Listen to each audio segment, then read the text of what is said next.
Which side do you want? Do you want this side or this side? Doesn't matter to me. Okay. In that case, I guess I'll take this side then. Okay. Yeah. We got a bench to sit Stand. on. Yep.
The refrigerator has the Evergreens.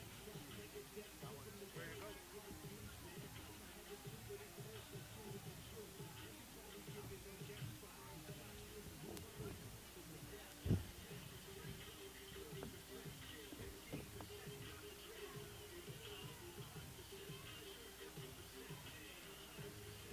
Coaches in the pregame. What? Yep. I think coach's profile and keys, and we'll keep it simple. And this is that turned down? 180.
the biggest games.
Win or lose, we're going to walk out of this stadium tonight with our heads held high. That is amazing. Wow, what a game. Oh, my. Unbelievable. One more for the record books. Nothing's gonna stop us. At the buzzer, knocks it down. Pick is up. Yes, he made it. Yes, reverse layup is good with 5 seconds left. Put 6 on my stat. First title in program history. Don't call it a comeback. Being an in-state kid, everything that I wanted in the school was right at home. Every coach has a toolbox, and every tool is from another coach. Camaraderie, be able to hang out with each other and be together. Takes it all the way for the touchdown. Led by a future Badger. I'm very excited for this kid because he is brilliant. What an absolute javelin toss. He's going to throw a jump pass and complete it for the 2-point conversion to Hawk. I mean, we can see a lot of offense. Put the exclamation point on it. At the buzzer. Wow. It's good. Oh, my goodness. Do your best. Thank you so much for all you guys do for high school sports. Guys, I got goosebumps. That's all anybody can ask for.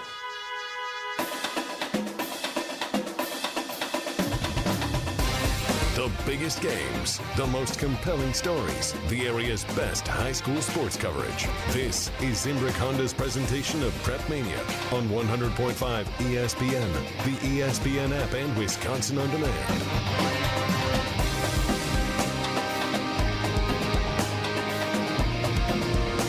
Good evening, ladies and gentlemen, and welcome to Warrior Stadium here in Waunakee for Level 3, the sectional championships of the WIAA playoffs. We have another fantastic matchup in store for you tonight between a couple of programs who are no strangers to the playoffs and these massive games. The 7th-seeded DC Everest Evergreens are in town to face the number 1-seeded Waunakee Warriors.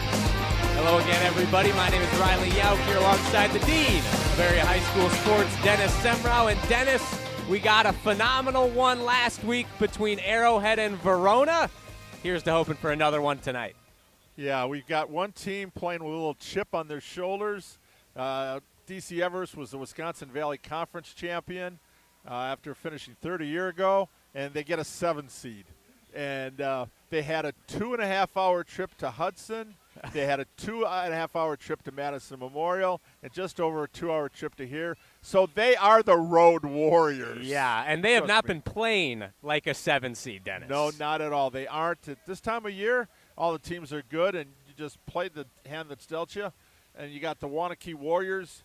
Boy, they've been 28 trips in a row to the playoffs. 12 state championship appearances, runner-up last year. I covered all 12 of those. Wow. To know that this is a phenomenal program. Nick Conrad, the new AD, we thank him for finding room for us here to broadcast tonight. This is a great setting. They've got the best scoreboard in this part of the state. This rivals college scoreboards. That they do. I'm looking at. I can't look at it for too long. It's so bright. I look away. It's like looking at the sun. Jason O'Connell, teacher, has all these students. They've got 1,000 hours to fill for slots, for broadcast, camera, you name it. They do everything here. The kids that get this opportunity are phenomenal. So Jason does a great job. He's also a basketball coach at Lake Mills, so we'll see him in the wintertime too. But a shout-out to him who does the PA announcing here. He's one of the busiest guys in the stadium, probably been here all day. So between Nick and Jason, we thank them a lot for being here. It's a great setting. And this is high school football. It's crisp. It's 47 degrees right now. Probably be about 43 by the end of the game. But we couldn't ask for better weather. Clear skies. You can see the moon. Half moon up there. And, wow, this is a place to be. The only Waunakee in the world. That it is. Here. And we are right in the thick of the crowd here. Great spot to broadcast what should be a great Level 3 sectional championship football game tonight. And, Dennis, let's take a look at the coaches here. You said that you covered all 12 of the previous Waunakee championship runs, state title berths, and those were all under Pat Rice, who now for the first time is no longer leading this Warriors team. No, but head coach Chris Graverson succeeded him. He's a science teacher here in the Waunakee school district. 8th year at the school, 14th year overall. He was an assistant coach here for 7 years and was a coordinator, inside linebacker coach, defensive coordinator last year. Pat had groomed him for the spot, and he's taken over, done a wonderful job. Began his high school teaching career at Pecatonica in Blanchardville, was at Reedsburg as well, but 13 years of high school football. He's done a phenomenal job. Warriors 10-1. All righty. Fantastic resume for just the first-year head coach, Chris Graverson. Now let's take a look at the DC Everest side with a first-year head coach of their own in Braden Mitchell. Yeah, he's kind of found his way here from the West, from Ogden, Utah. I'll tell you, he coached 12 years at Northridge High School. His alma mater, was an offensive coordinator there and then a head coach. His wife got a great job opportunity, so they moved to Wisconsin. They ended up settling up they were in Stevens Point. He was a coordinator there. He was also the quarterback's coach at Stevens Point. Last year, he was a coach at DC Everest and then took over the Utah native. He played football in high school before he began his coaching career. And he serves as a mathematics teacher at the high school. So we have a science teacher and a math teacher, and they're both in the building, which is a great trend we're getting back to. The head coach is there, so the kids see him during the day, and you see him in the classroom, and then the other classroom after school on the field. The classroom of the gridiron. 2 first-year coaches, and the Evergreens 9 and 2 in Braden Mitchell's first year. So 2 guys have done a great job. Wasting no time getting their teams deep into the playoffs in both of their first years as head coach. These coaches' profiles brought to you by the lineup at Midwest Financial Group. Coaches for your financial world, organizing all the players on your personal team for the best chance of success. Behind every great team is a great coach. Let Midwest Financial Group be yours for your financial planning needs. Head to mfgteam.com to get a start today on your financial future. That's mfgteam.com. Securities and advisory services offered through Commonwealth Financial Network, FINRA/SIPC, a registered investment advisor. Now, Dennis, as we creep closer and closer to kickoff, the crowd is filling in nicely. Let's take a look at our keys to the game, starting with the DC Everest Evergreens. Well, pretty basic. Offensively, minimize the mental mistakes. That means staying ahead of the chains, no penalties. Defensively, limit the big plays. Waunakee can't produce the big plays, but they want them to have to go 70, 80-yard drives. And then number 3, control what we can control. In other words, do your job.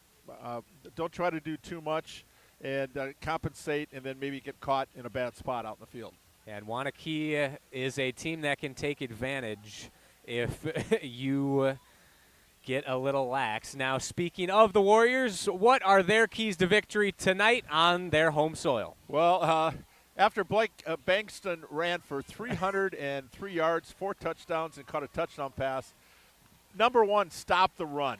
They're going to try to run the ball down Waunakee's throat. I'm sure of that.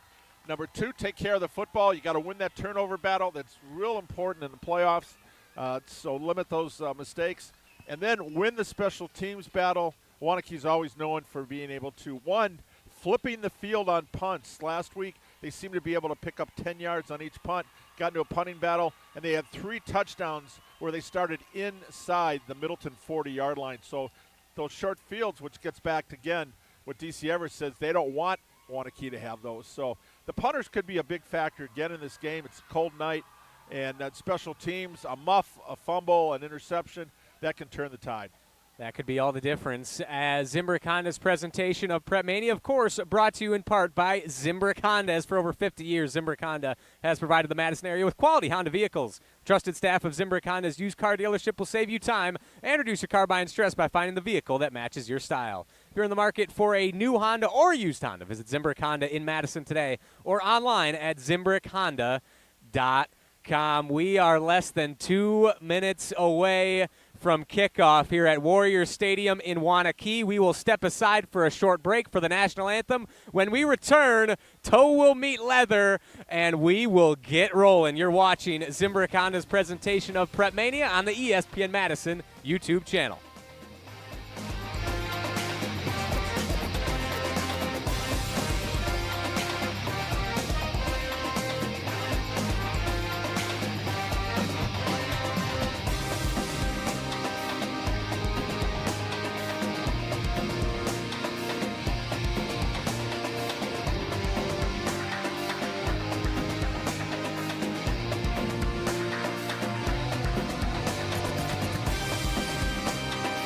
The GRB Rays have established themselves as one of the top baseball programs in the Midwest and the country. GRB Academy offers training programs for players of all ages and skill levels. Learn from some of the best baseball coaches in the area and find the program that fits your training goals and your schedule. Spots are filling up fast, so visit grbacademy.com to sign up now. That's grbacademy.com. GRB Academy, baseball for the serious player. No more waiting to see a general surgeon. Stoughton Health has you covered. We accept over 160 insurances, including Anthem Blue Cross, Blue Shield, Cigna, Dean Health Plan, Humana, and Quartz. Enjoy easy access at Stoughton Health, where most general surgery appointments are available within a week. When it comes to your procedure, trust board-certified general surgeon Dr. Aaron Schwab. At Stoughton Health, we are proud to provide you with exceptional, personalized service. Learn more at stoughtonhealth.com. When life takes an unexpected turn, turn to Pemberton Personal Injury Law Firm. Pemberton's client-centered approach ensures that you're treated with respect, care, and compassion. Never just another case. With offices in Madison and Baraboo, Pemberton has the experience to secure the justice and compensation you deserve. Serving clients statewide, there are no fees until you win. Trust a firm that treats you like family. Visit Pemberton Personal Injury Law at pembertonpi.com. UW Credit Union presents the PrepMania Student Athlete of the Week, supporting local student athletes as they grow on the field, in the classroom, and in the community. UW Credit Union is here for every you. Learn more at uwcu.org. Hi, this is Dennis Semrau from Zimbrick Honda's presentation of PrepMania here on 100.5 ESPN. We're very excited to partner with UW Credit Union to help bring you even closer to the stories of great young student athletes. Each week, as part of this season of PrepMania, will feature the UW Credit Union Student Athlete of the Week. UW Credit Union is proud to support local student athletes as they grow on the field, in the classroom, and in the community. And just like the fantastic student athletes we'll be telling you about all season, UW Credit Union's online banking also goes above and beyond with top-rated service and security that exceeds industry standards. UW Credit Union is here for you, presenting the PrepMania Student Athlete of the Week. Learn more at uwcu.org.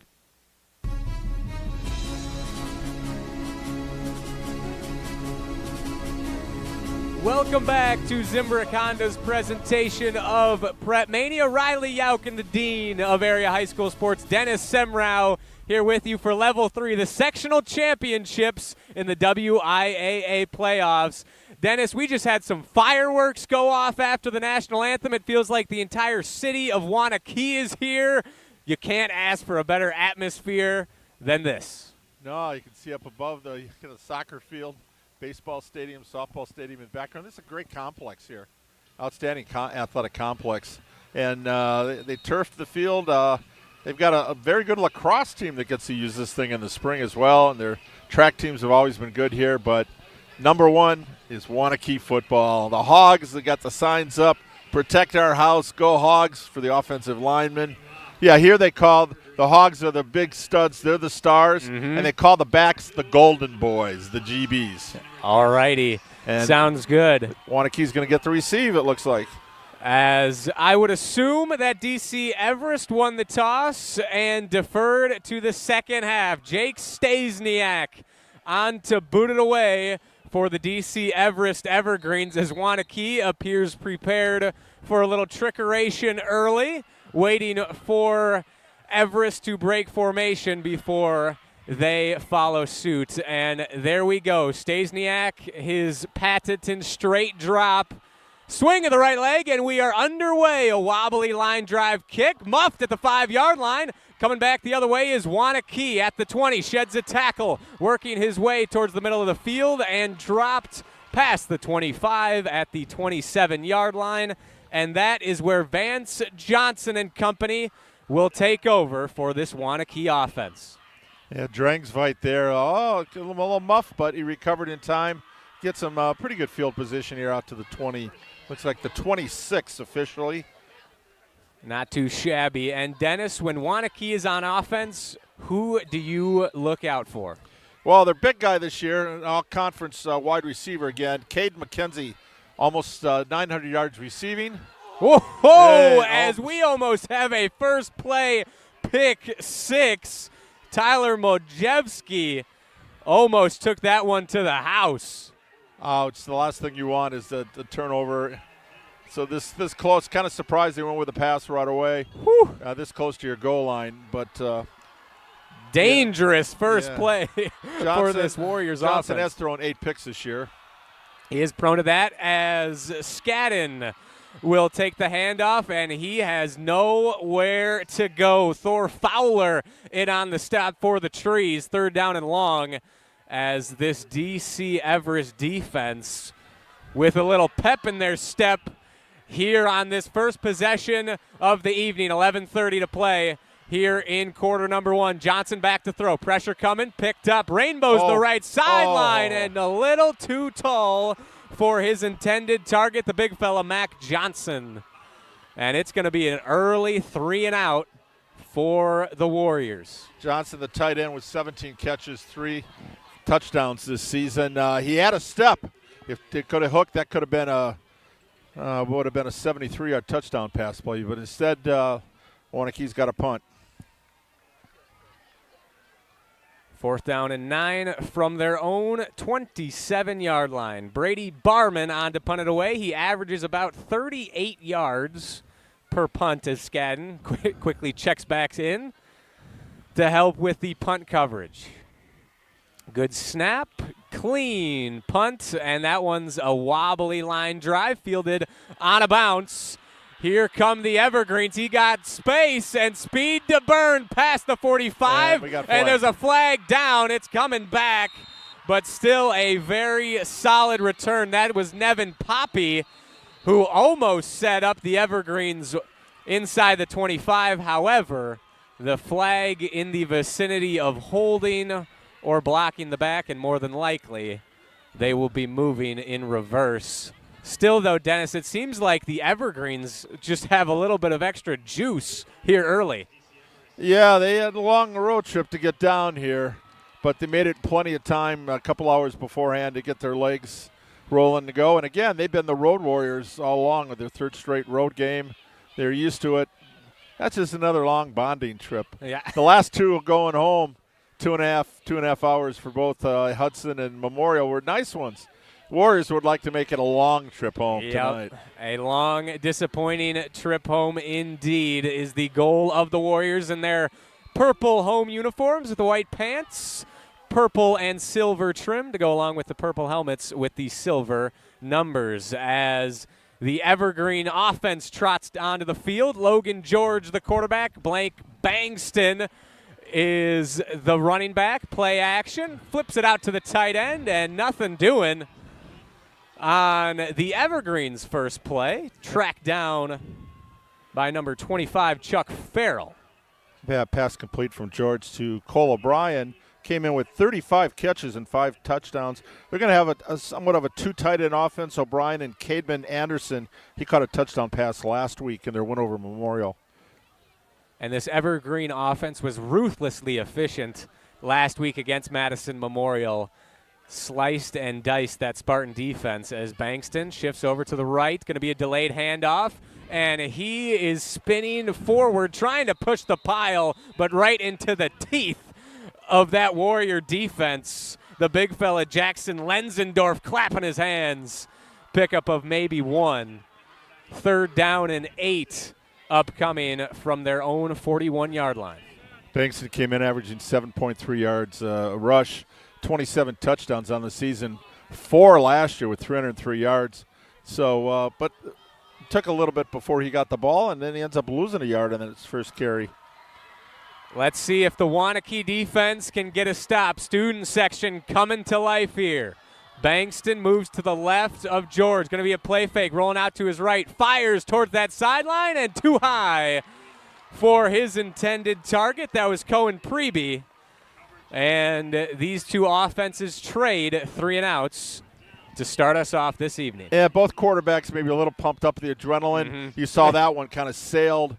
A lot of energy behind it. It was the same thing for Johnson on his second attempt, actually, that went down the sideline that went awry.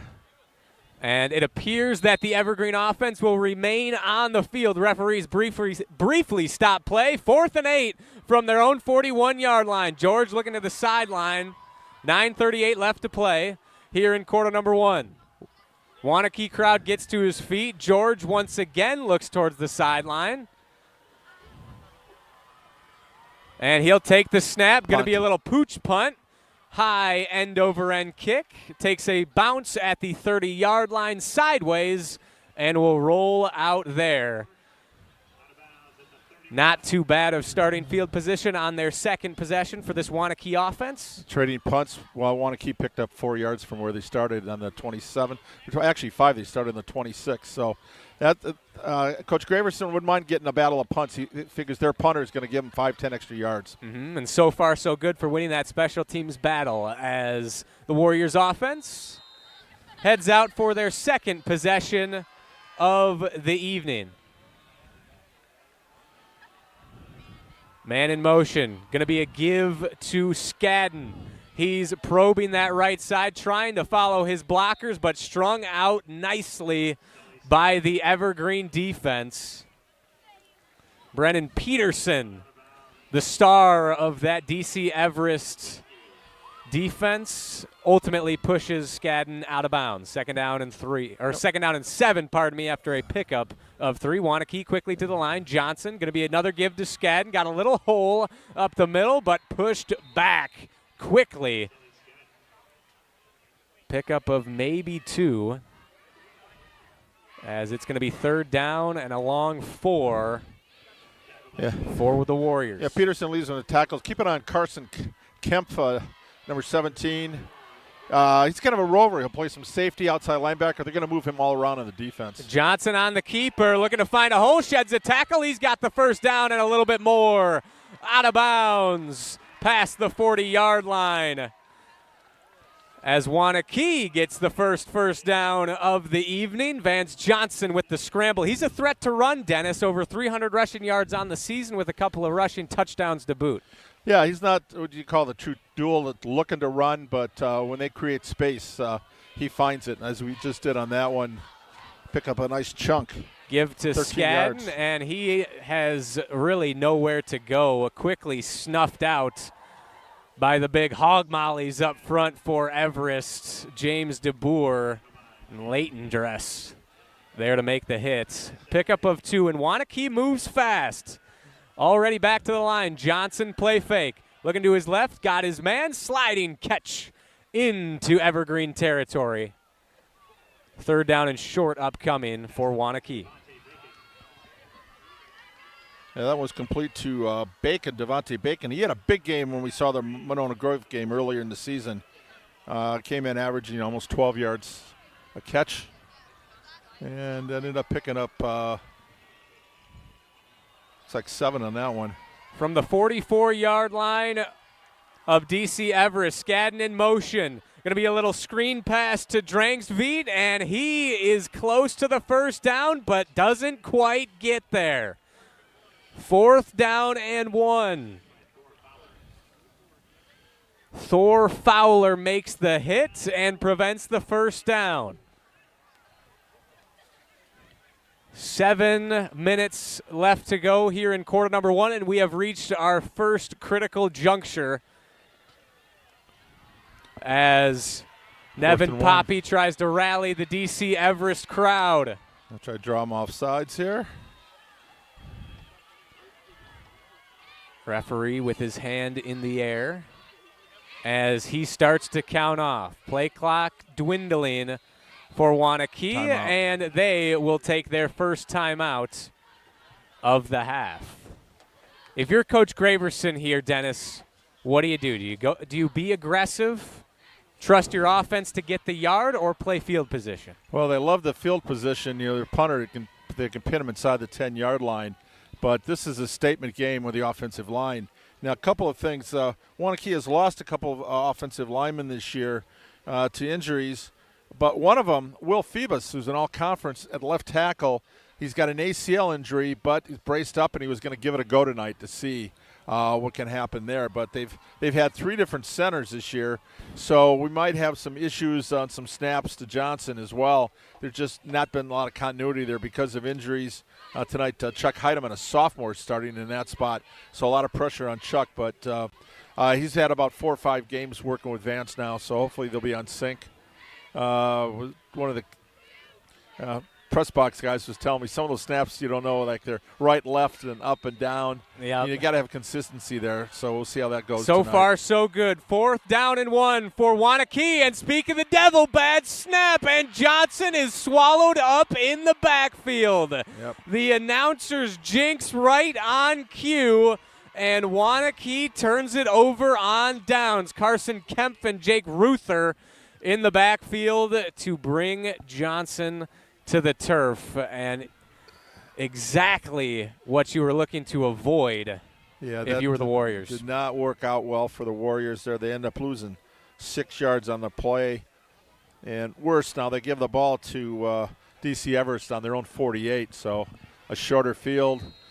Again, one of those things where you're taking a chance, but the play never had a chance to develop because of the snap. Nope.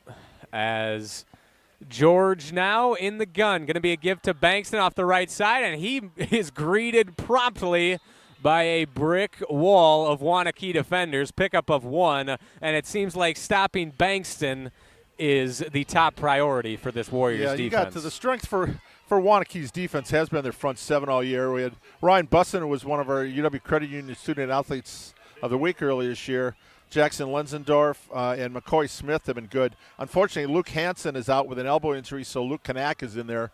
But then they've got one of the best middle linebackers around in Noah Joseph. So their run defense has been phenomenal this year. George back to throw, looking long. Zips it down the middle of the field. Got his man inside the 15-yard line. Xavier Edwards, wide receiver number 1 on the field and in the playbook. As just like that, DC Everest in the red zone and knocking on the door. Yeah, Edwards, he is by the way, he holds the school triple jump record, state qualifier last year. Edwards came in averaging 21 yards a catch with 6 touchdowns. Right now they exploited a big play, picked up 36 on that one. That one, as Dennis mentioned, over 36. Cohen Preby on the jet sweep. Going to be inside the 5-yard line. Shoved out of bounds by Adrian Millen. Or a jet touch pass, I should say. Yeah, I was going to say, he has not had a run this year, so I think that was a pass. Yeah, it was a forward pass, not necessarily a sweep, but it works the same way. 1st down and goal, pickup of 11. And now DC Everest smelling the end zone. Just over 5 minutes left to go here in quarter number 1. Right in front of us here at the 4-yard line. Preby in motion again. Going to be a keeper from George following his blockers. Pushing forward, but ultimately short of the end zone. Mark him down at the 2-yard line. Waunakee defense going to have to get stout if they want to keep the trees out of the end zone. 4:30 left to go here in quarter number 1. That's a different one. I don't think I've ever said "go trees go" before, but a bunch of fir trees. Yeah, but they're strong. And they're green, and it's Christmas time coming. True, as Bankston, the carry here, sheds a tackle and is into the end zone. Touchdown, DC Everest. They are on the board first here in level 3. 6-0 Evergreens. Yeah, Bankston with a 3-yard push there. 28th rushing touchdown of the year. He also has 5 receptions, but he's also got 4 2-point conversions here, so would not be surprised to see them going back to him if they're moving. And when they're in that funky formation, you got to watch for the quick snap and backwards throw to Bankston behind that big offensive line. It did work successfully against Madison Memorial, but they're lined up to attempt the normal extra point. Stazniak, good snap, good hold, Kick is up, and it is good with 4 minutes and 17 seconds left to play here in the first quarter. The Evergreens strike first. They're up 7-0. Zimbrick Honda's presentation of PrepMania brought to you in part by Pemberton Law. When life takes an unexpected turn, turn to Pemberton Personal Injury Law Firm. Pemberton's client-centered approach ensures you're treated with respect, care, and compassion. Never just another case. With offices in Madison and Baraboo, Pemberton has the experience to secure the justice and compensation you deserve. Serving clients statewide, there are no fees until you win. Trust a firm that treats you like family. Visit Pemberton Personal Injury Law at PembertonPI.com. And we saw it through the air and on the ground, Dennis. This is a well-balanced offensive attack from the Evergreens, averaging almost 245 rushing yards a game, 223 passing yards. It's hard to pick one. No, that was 5-play, 52 yards, 2:16 time of the drive. And on that drive, 3 rushes and 2 passes. I think much more balanced than that. No, you can't. This team also averages almost 41 points a game. So don't be surprised if we get into an old-fashioned Western shootout here at Warrior Stadium. Yeah, 6 games over 45 points this year, so they can put them up.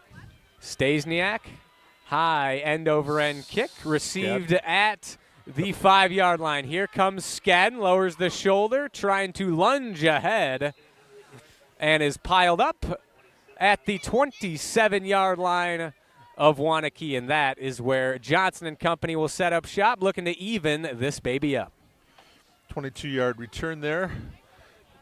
Sully, he had return kicks early, then they'd taken him off the team for a while, worried about some injuries, and now playoff time, you got to play your horses. So that's a good return. Got him out of the shadow of the goal line, but we'll see what can happen. Not much going here so far for the Warriors on offense in their first 2 drives. True, but Waunakee can also move the football with the best of them as Johnson, play action, back to throw, got his man. That's McKenzie before he is pile-drived to the turf. Tyler Majewski in on the stop once again. He's been all over the place so far early. Pickup of 8, 2nd down and 2 for the Warriors. Johnson going to be a give up the gut to Drangstveit, and he pushes forward close to the first down, but not quite enough to move the chains yet. 3rd down and short. Yeah, picked up 1, so 3rd and 1.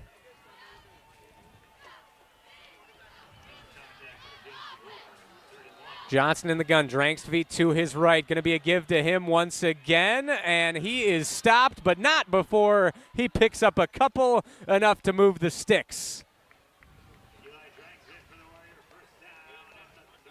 As Waunakee methodical here to start their 3rd offensive possession. Yeah, he's the banger. Came in averaging 5 yards a carry, 7 touchdowns. As Drangstveit again pushes through the hole, still on his feet, turning those legs forward. He has a whole forest of evergreens surrounding him, and they finally bring him to the artificial turf after a pickup of about 7. That's the secret. Just keep those feet moving. Fall forward. Yep, 5'11", 182-pound sophomore Eli Drangstveit.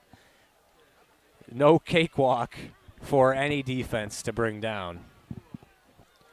As Johnson getting the plays from the sideline. I believe you can see on our camera the signal boards for Waunakee. Got some great logos on them as Drangstveit once again spinning out of a tackle. And he'll pick up another 1st down for the Warriors right at the midfield stripe in the center of that purple W.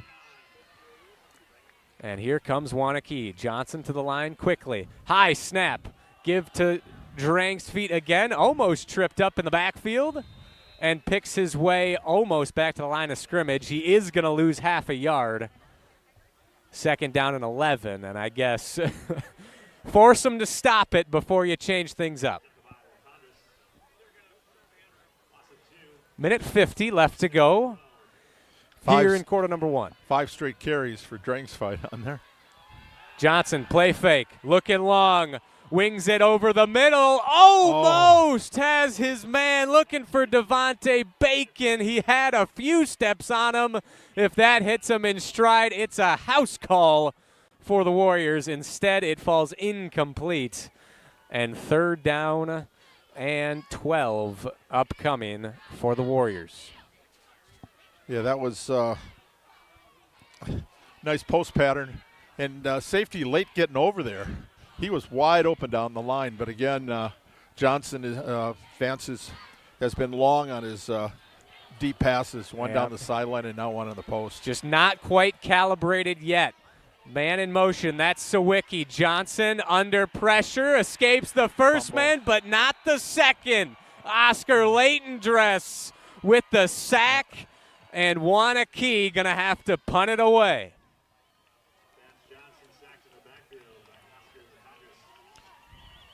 Latondras, pardon me on the pronunciations. Latondras going both ways, starting offensive line and defensive line. One of the horses out there that you got to have at this time of year. You got your best players playing both ways. He's a big fella, too. 6'3", 290-pound senior. That's a load. As Brady Barman on to punt it away. Light pressure, spiraling kick, takes a Waunakee bounce as it rolls. Hard to tell from my vantage point. Appears to be inside the 10-yard line, and it is down at the 9-yard line. And I believe that is what Coach Graverson meant by flipping the field. Pardon me, I believe it's going to be first down at the 16-yard line. Difficult vantage point, no excuse, but an excuse nonetheless. Now they got 9 on the scoreboard yet. No, it is 9. Yeah, never mind. They had it as the PA man said 9. They had 16 on the scoreboard, and now it's back to 9. So we were correct originally. Logan George and the Evergreens offense back on the field. Man in motion. That's Edwards. Going to be a give to Bankston off the right side. Tries to cut it back, but that front 7 remains stout for the Warriors. Pickup of a couple. Yeah, and that might be one more play here in the first quarter. And they come down to our end of the field. I would not mind that. As 20 seconds left to go here in quarter number 1. DC Everest leading the home squad by a score of 7-0. George in the pistol now. Bankston moves to his right. Man in motion is Edwards. Going to be a rollout. Got Edwards in the flat, turns it upfield, and is tripped up. But he's got a first down and plenty more.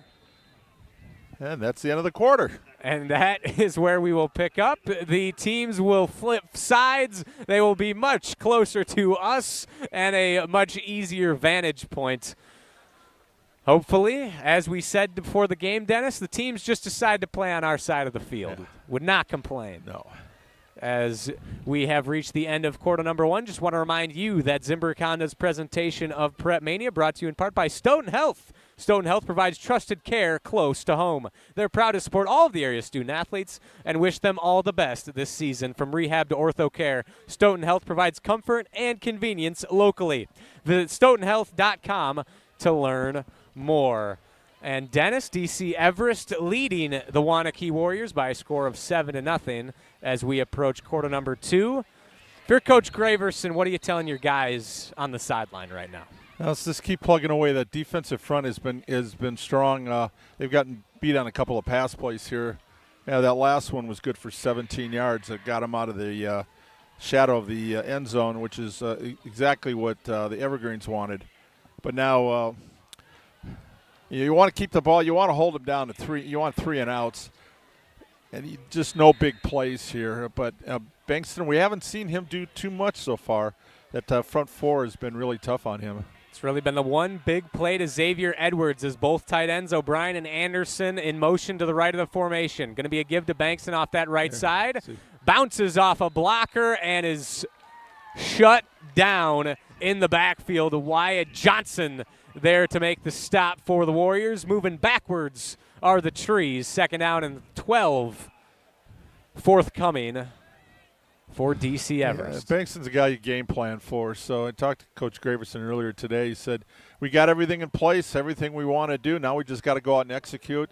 And so far their run defense has been pretty tough here.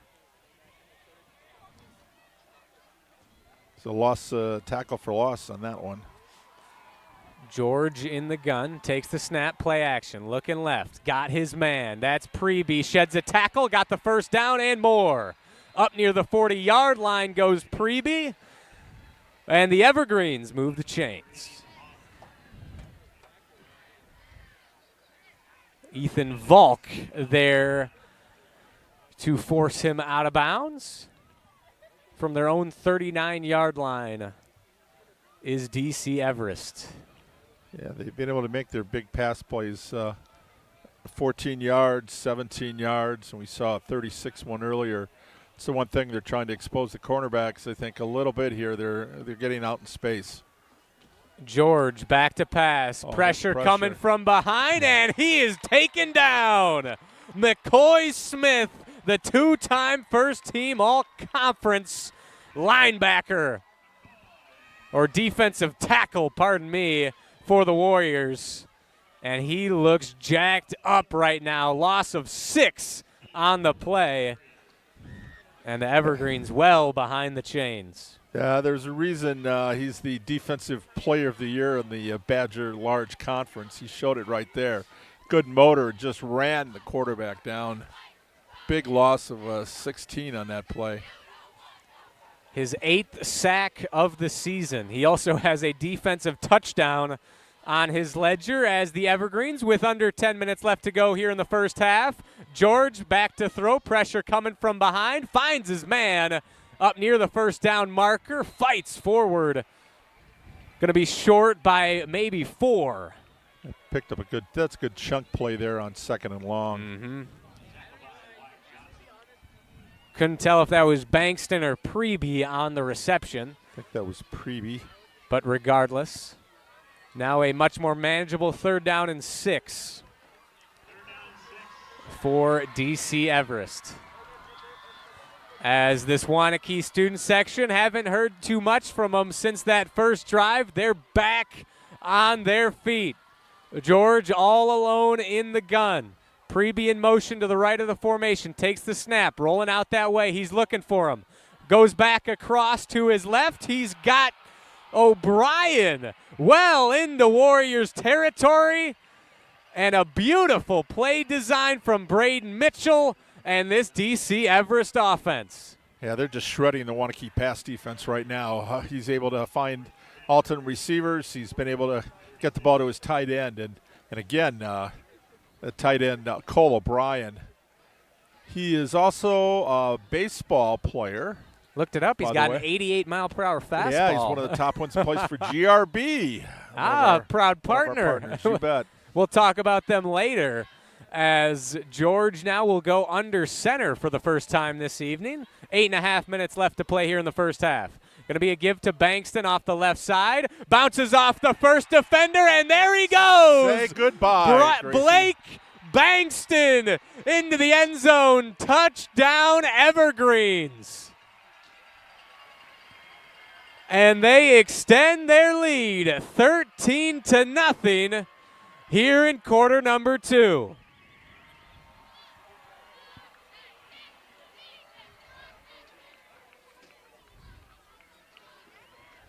Excellent display of patient running from the senior running back.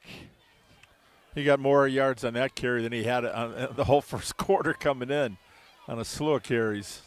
But you can see that outside, once he got into the secondary, he's got some pretty good size here, 5'11", 180 pounds. He's also plays a little bit of slot receiver for him, but he's also a wrestler. There's that wrestling. You know well about that. That I do.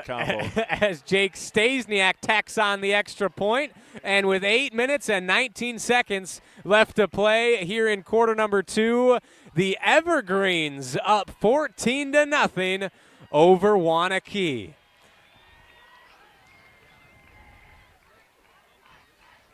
Zimbrick Honda's presentation of PrepMania brought to you in part by GRB Academy. Baseball for the serious player. They want to be a part of your plan to reach your potential. Utilize GRB Academy's 52,000 square foot facility, 14 batting cages, and 6,000 square foot weight room. With private instruction, group training programs, travel teams, GRB Academy prides itself on providing the highest level of coaching for the baseball player in your family. Visit GRB Academy for more information. GRB Academy, baseball for the serious player. Blake Bankston, as you just mentioned, Dennis, a wrestler, 157-pounder, state qualifier last year, went 2 and out. However, making it to state is a phenomenal accomplishment as a sophomore in of itself. Yeah, He's still got 2 more years to grow and could be a threat in that. Sophomore D1, that's his second touchdown run.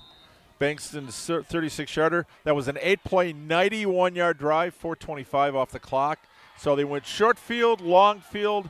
That time, again, they were able to get some big first downs with the passing game. And then the hammer, Bankston for the touchdown. Stasiak, end-over-end kick, received around his own 10-yard line by Sully Skadden, who fights his way forward near the 30-yard line.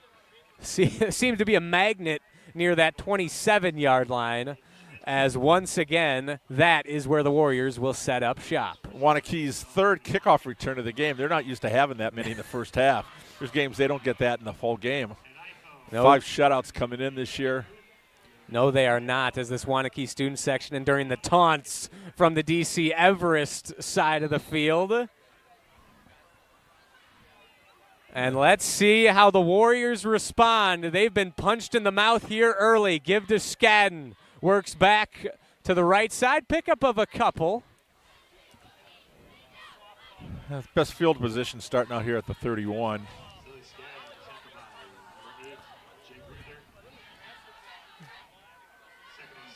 That's a good pickup of 4 in that first one. Johnson going to be another give to Skadden off the right side, and looked like he was tripped up behind the line of scrimmage. That he was. Loss of 2, 3rd down and long.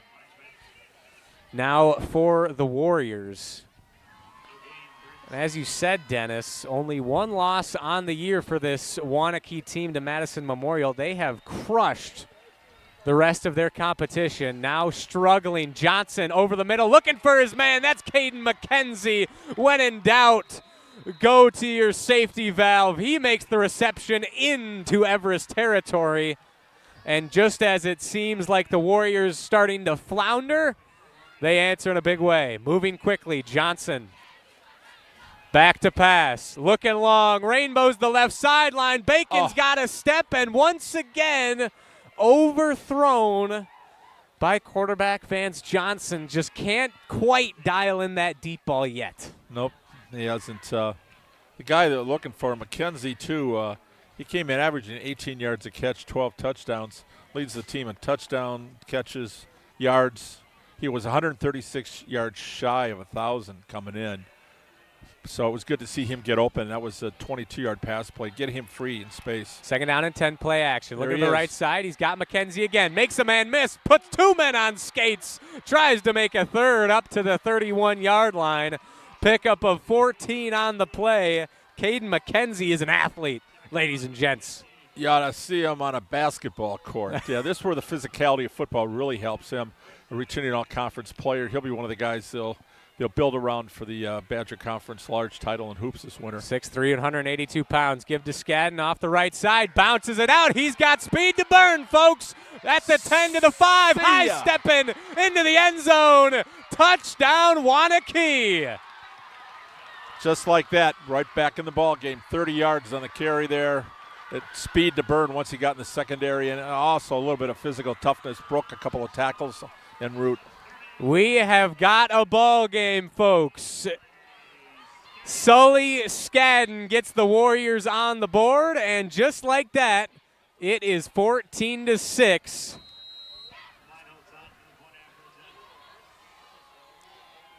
As Aiden Meinholz now looking to make this a 7-point contest. And before we can get the snap. It was 69 yards in 93 seconds. That's a pretty efficient drive. That it is, and it appears there were 12 men on the field for the Evergreens, as unfortunately Carson Kempf has to do the jog of shame. Waiting for the students still. You can't do that. Back to his sideline. I'm sure it's coming here shortly, as the ball will now move about 1.5 yards closer to the goal line, I would expect. As the referee will trot over to talk with Coach Graverson. Thought he said they declined. And it was declined. All righty, Graverson. No thank you to the 12-men penalty. Just wants his standard extra point from the 3-yard line. Oh, a flinch by Waunakee, and just like that, they're going to be moving back 5 yards.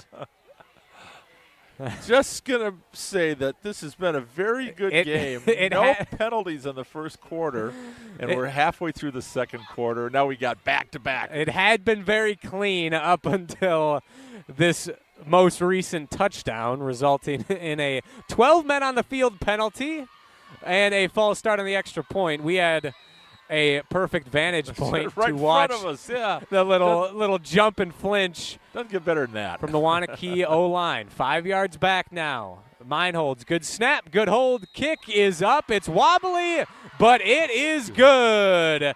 And with 6 minutes and 40 seconds left to play in half number 1, your score, DC Everest 14, Waunakee 7.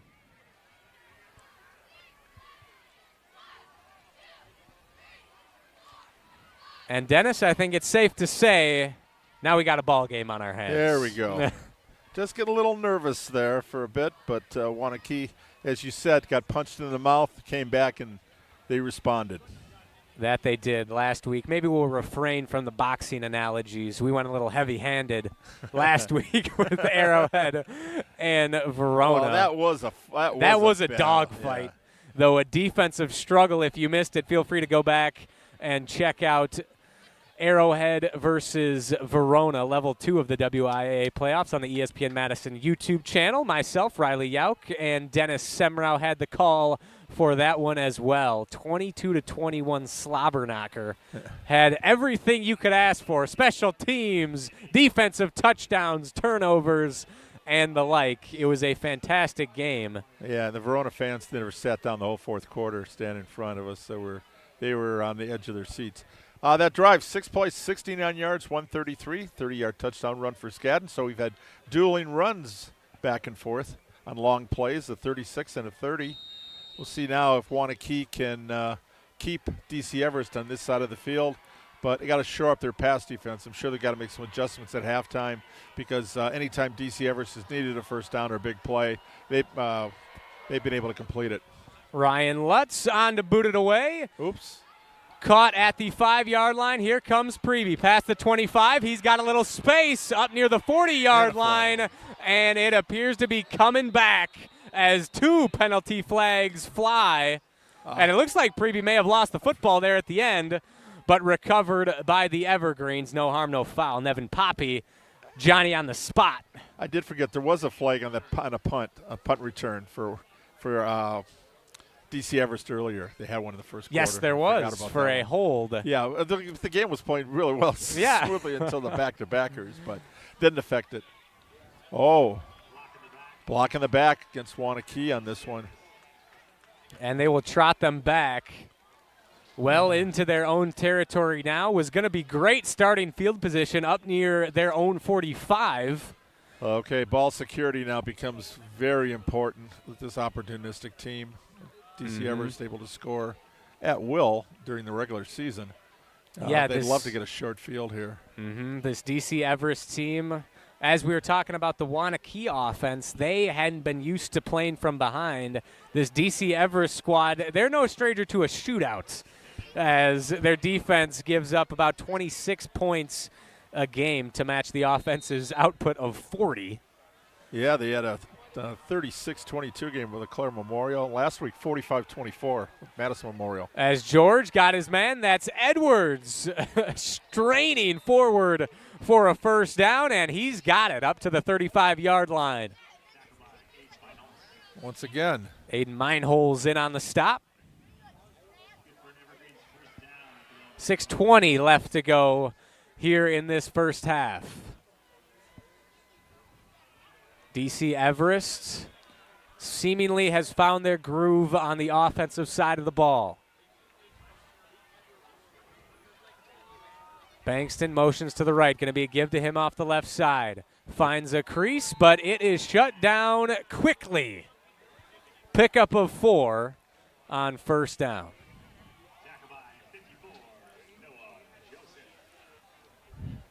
You talk about this is a very athletic DC Everest team. Cole O'Brien's one of the top pitchers in the state. Preby's on pace to become the all-time scoring leader in basketball. George is a starting infielder in baseball. And then, of course, the Xavier Edwards, the school triple jump holder. And Bankston, the state wrestling. So they got it all covered. That they do. You love to see multi-sport especially athletes. Especially at a D1 school the size of DC Everest. Mm-hmm.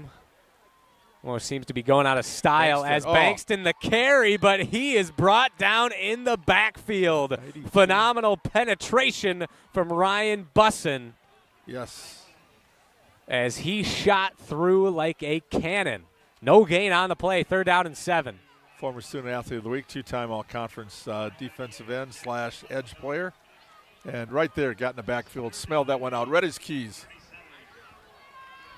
The home crowd comes to its feet. Under 5 minutes left to go here in the first half. 14-7, DC Everest. They're facing a 3rd down and 7 from their own 37. George rolling out to his right. Looking that way, zips it, and it looks like he's got his man right on that sideline. Xavier Edwards,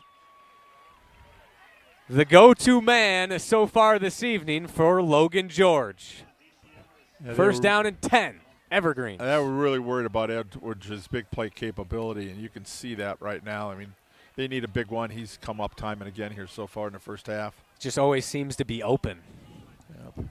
And I understand Waunakee is down one of their top cornerbacks in Lucas Hamilton. Benton Kralim in relief. I'm sure that doesn't help. As George now by himself in the gun as Braden Mitchell sprints towards the referee to call DC Everest's first timeout of this first half. As we will take a break. DC Everest on the move, up 14-7 over Waunakee. Back in 30 seconds, you're listening to Zimbrick Honda's presentation of PrepMania on the ESPN Madison YouTube channel. The GRB Rays have established themselves as one of the top baseball programs in the Midwest and the country. GRB Academy offers training programs for players of all ages and skill levels. Learn from some of the best baseball coaches in the area and find the program that fits your training goals and your schedule. Spots are filling up fast, so visit grbacademy.com to sign up now. That's grbacademy.com. GRB Academy, baseball for the serious player.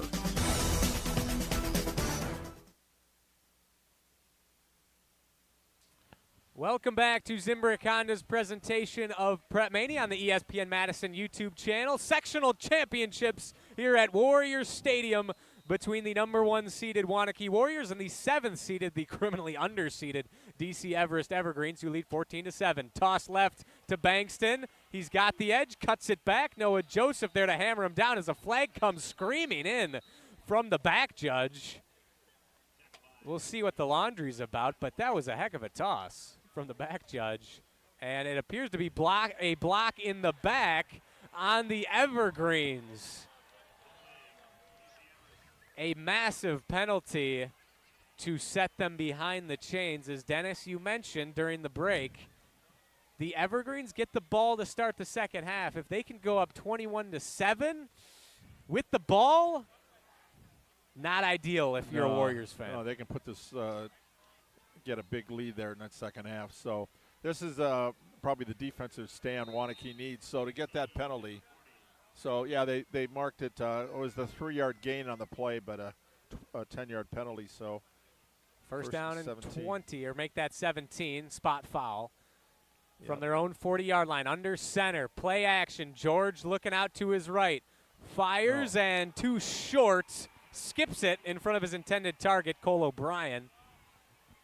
2nd down and 17, forthcoming.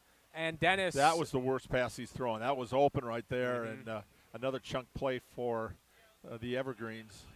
So that was a good defense. I mean, Waunakee was right there, but that pass just you could just see when he let it go. It wasn't going anywhere.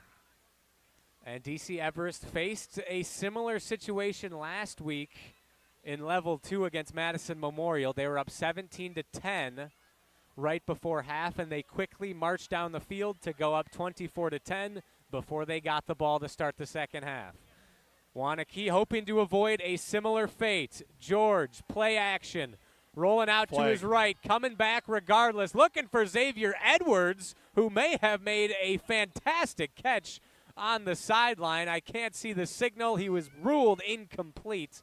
Don't know if he hauled it in and was just out of bounds. Holding. However, regardless, another 10 yards back for DC Everest. Yeah, you got to take this one 3rd and 17. They've been making big plays. So in some situations you might say, well, let's just take the incompletion, but not the way they've been able to pass the ball. Yep. You got to take it. 3 minutes and 33 seconds left to go here in the first half, and they will accept the penalty. Referee asked Coach Graverson for confirmation, and you said it at the start, Dennis. One of DC Everest's keys to the game was minimizing mental mistakes on offense, and this drive they have certainly not avoided those mistakes. 2nd down and 27 from their own 30-yard line. George in the gun. Going to be a delayed handoff to Bankston. Sheds one tackle, but can't escape the grasp of Jackson Lenzendorf. Modest pickup. Big play there. If he gets that step, he's running free in the secondary. It's a good play call. That worked very well last week against the Spartans. Yep. Lenzendorf with a massive tackle. Credit Ryan Bussin as well on the stop. Now 3rd down and a country mile. Yeah, held him to 3. That was one of the biggest tackle so far they've had of this half. Now they need one more stop to get the ball back. 3rd down and 24. We're outside of the 608 zip code or area code at this point. George, pressure coming, rolling out, just flings it down the sideline, and that one will sail out of bounds. The Waunakee defense gets the stop they so desperately needed with 2 minutes and 46 seconds left to play here in the first half. The Warriors offense is going to get another crack. Yeah, the only punt that DC Everest has had so far was only a 28-yarder. So this could Waunakee's got a chance to get the ball back around the 40-yard line. We'll see what happens on this one. Exactly what the doctor ordered as Logan George on to punt it away. Good snap, a little run-up, end-over-end kick. Received and muffed in his own territory. Here comes Waunakee, cutting it back. Dancing around back in his own territory, looking for something, any room, and is finally brought down. That was number 10, Westu Sharm, on the return. And he was running around for almost 10 seconds. They played with fire. That's the second muff. We had one on the first kickoff. Well, that could have been dangerous, this time of year. You do not want to give freebies like that to the other team. But instead, now they're going to get the ball, looks like around the 30-yard line. Yep, the ball is spotted at their own 30-yard line. 70 yards to pay dirt and a tie ball game. Johnson leads the troops back onto the field, as you said, with 2 timeouts. There's Sawicki, makes one-man miss up past the 40-yard line. Move those chains for the Warriors. 2 minutes and 23 seconds left here in quarter number 2. Yeah, Sawicki's first catch came in with 13 catches, 4 touchdowns. That's pretty good average. Yeah, not too shabby. As Johnson is crushed in the backfield. However, a flag on the play. This is where Waunakee did not want to happen. Getting behind the chains. It's going to be a personal foul. However, it is a face mask on the defense. They'll take that. And penalties absolutely brutal for the Evergreens here in the past few minutes. Gifting Waunakee 15 yards and another first down. They're now into Trees territory from the 44-yard line. First two keys, minimize the mental mistakes on offense, oops, and then make Waunakee produce a long drive. They're helping them here. Play action. Johnson zips it too short. Looking for Caden McKenzie on the play. Bounced around the shoe tops. 2:03 left to go here in this first half.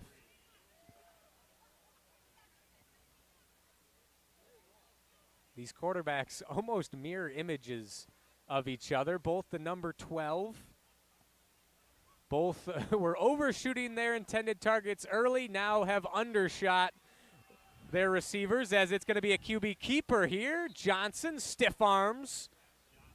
Thor Fowler, as he's pressed out of bounds. Short gain, only give him about 3. Strung out well by this Evergreens defense. 3rd down and 8 from the 41-yard line of DC Everest. Minute 58 left to play in half number 1. The Evergreens crowd getting loud. Johnson, play action, too tall for Justin Sawicki. He had him open right at the sticks, and there was no one there. This Waunakee offense pleading to stay on the field. However, Coach Graverson will play it safe, play field position, and punt it away. Sawicki's 6'2". He needed to be about 6'4", 6'5" to catch that one. A couple inches higher. It did go through his hands, but it looked like that was also at the top of his jump. It would have been a very difficult ball to haul in. As Barman on to punt it away, and it appears both sides pointing at each other. We'll see who the guilty party is. It is Waunakee. Bump him back 5 yards.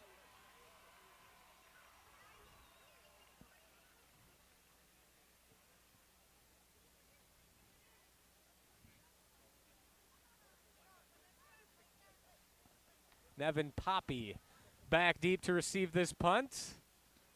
Hyping up the DC Everest faithful, as now from their own 46-yard line, Barman will look to pin Everest back deep. Good snap. No pressure to speak of. High looping kick signals for the fair catch and drops to his knees to make it at the 10. Now with DC Everest with another opportunity to potentially put Waunakee in a very difficult hole. Already up 14-7. They will receive the second half kickoff.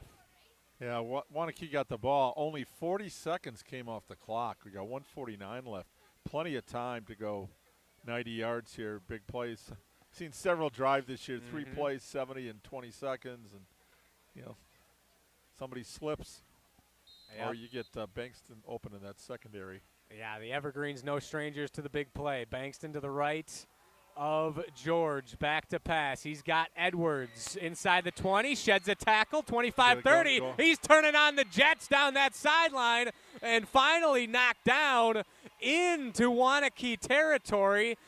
And Dennis, you have been on it tonight with that. Calling it. 6'3", 180. Boy, he's got speed, but that was a physicality move, too. He broke a tackle once he got that sideline. Picked up 34 yards, another huge play. Huge play passing. Turned on the track speed. Now with 1:25 left to go in the half. George rolling out to his left. Pressure coming from behind. Wide open is Pregame inside the 30 of the Warriors. And just like that, in 2 plays, the Evergreens go from their own 10 to the Warriors' 25-yard line. Or make it the 27 to be exact. But goodness, can this offense move the football. 1 minute, 17 seconds left to play in this first half. Bankston motions to the right. Play action. George, plenty of time, stepping up, and now he is out of time. McCoy Smith there to drop him for a loss. Smith's second sack of the evening, loss of 4 on the play as the clock ticks under a minute to go. DC Everest taking their sweet time. 50 seconds now. They trot to the line. This Warriors defense looking to stand tall one more time. Under 40 seconds now. George rolling out to his right. Delayed handoff to Bankston. Sheds a tackle. He's still on his feet. Bounces it out. Flag. And finally brought to the turf, but there is a flag. Shake and bake. Extra yards there. Bankston is no joke, ladies and gentlemen, as the referees will now discuss what the laundry is for. I asked Coach Graverson, what do you think of this Bankston? He goes, I think he'll be the best back we've seen. No, I know he's going to be the best back we've seen this year. He did that with emphasis. Yes, I'd agree on that right now. He's one of the best we've seen so far this fall. Got the size, the speed. And they're picking up the flag. They wave off the flag. Dennis, that is the second time in the past couple of games we have seen a flag waved off after a big play. First down and 10 now inside the 15. Pardon me, make it the 16-yard line of the Warriors as DC Everest will take their second timeout of the half with 26 seconds left to go. That's 4 plays, 74 yards. Lightning. Including the tackle for loss there. 34 and 29 on the first 2 pass plays. Like I said, they've been burning the Waunakee pass defense tonight, and those first 2 plays of this drive pretty much showed why. And you said it. All it takes is one man slipping. One man couldn't bring down Edwards, and that turns maybe a 6-7 yard gain into a 30-plus. Yeah. So we've got 26 seconds. They've still got 1 timeout left. Plenty of time. And let's see, from a kicking standpoint, Stasiak is 5 of 6 this year. He drilled a 41-yarder last week, too. He had a 40. So that's about his range is in the 40 to 45 max, according to Coach. He's got a leg. However, he did also miss an extra point. Right. So this would be a 33-yarder from this point, well within his range. But you know the Evergreens want the end zone. George, straight drop, back to throw, fires to the right side, looking for Edwards, makes the catch in the back right corner of the end zone. Touchdown, DC Everest, and they extend this lead at the end of the first half. Xavier Edwards with that long 6'3" frame, stretching to make the catch in the back corner of the end zone as Logan George dropped it in the bucket. Deja vu all over again for a Madison area team facing DC Everest. 20 seconds left to go in the first half. The 23rd touchdown pass of the year for George, and for Edwards, touchdown number 7. Stasiak, a little bit of a high snap, but no problem as that one is good. Once again with 20 seconds left to go in the first half. Your score, DC Everest 21, Waunakee 7. 90 yards in 89 seconds. What'd I tell you? Right at the end of the half, 20 seconds. They hold them one more play and go into halftime with a 1 touchdown deficit. Now 2 touchdown deficit. And here you don't want to do anything if you don't get a return on the kickoff. Take a knee, go into halftime. But now you're going to have to kick off to start the second half. And Waunakee's got to get figured out on their pass defense because it's just been shredded here by George tonight. And Xavier came in, and, yeah, they've got a great receiver, a great running back, a great tight end. Their line's been solid. They got a all-conference quarterback. They got all the pieces, which is why they've averaged 41 points a game. So this is the biggest challenge that Waunakee's faced defensively outside of the Madison Memorial game, which was early in the season. And there were some short fields. Hadn't quite found their footing yet as a team. And Marion Moore, we'll say his name one more time, even though Memorial season's over. He was a stud for the Spartans this year. And, the Warriors not going to want to hear that name anytime soon. No, and but now tonight, Xavier Edwards is elevating his name in the same.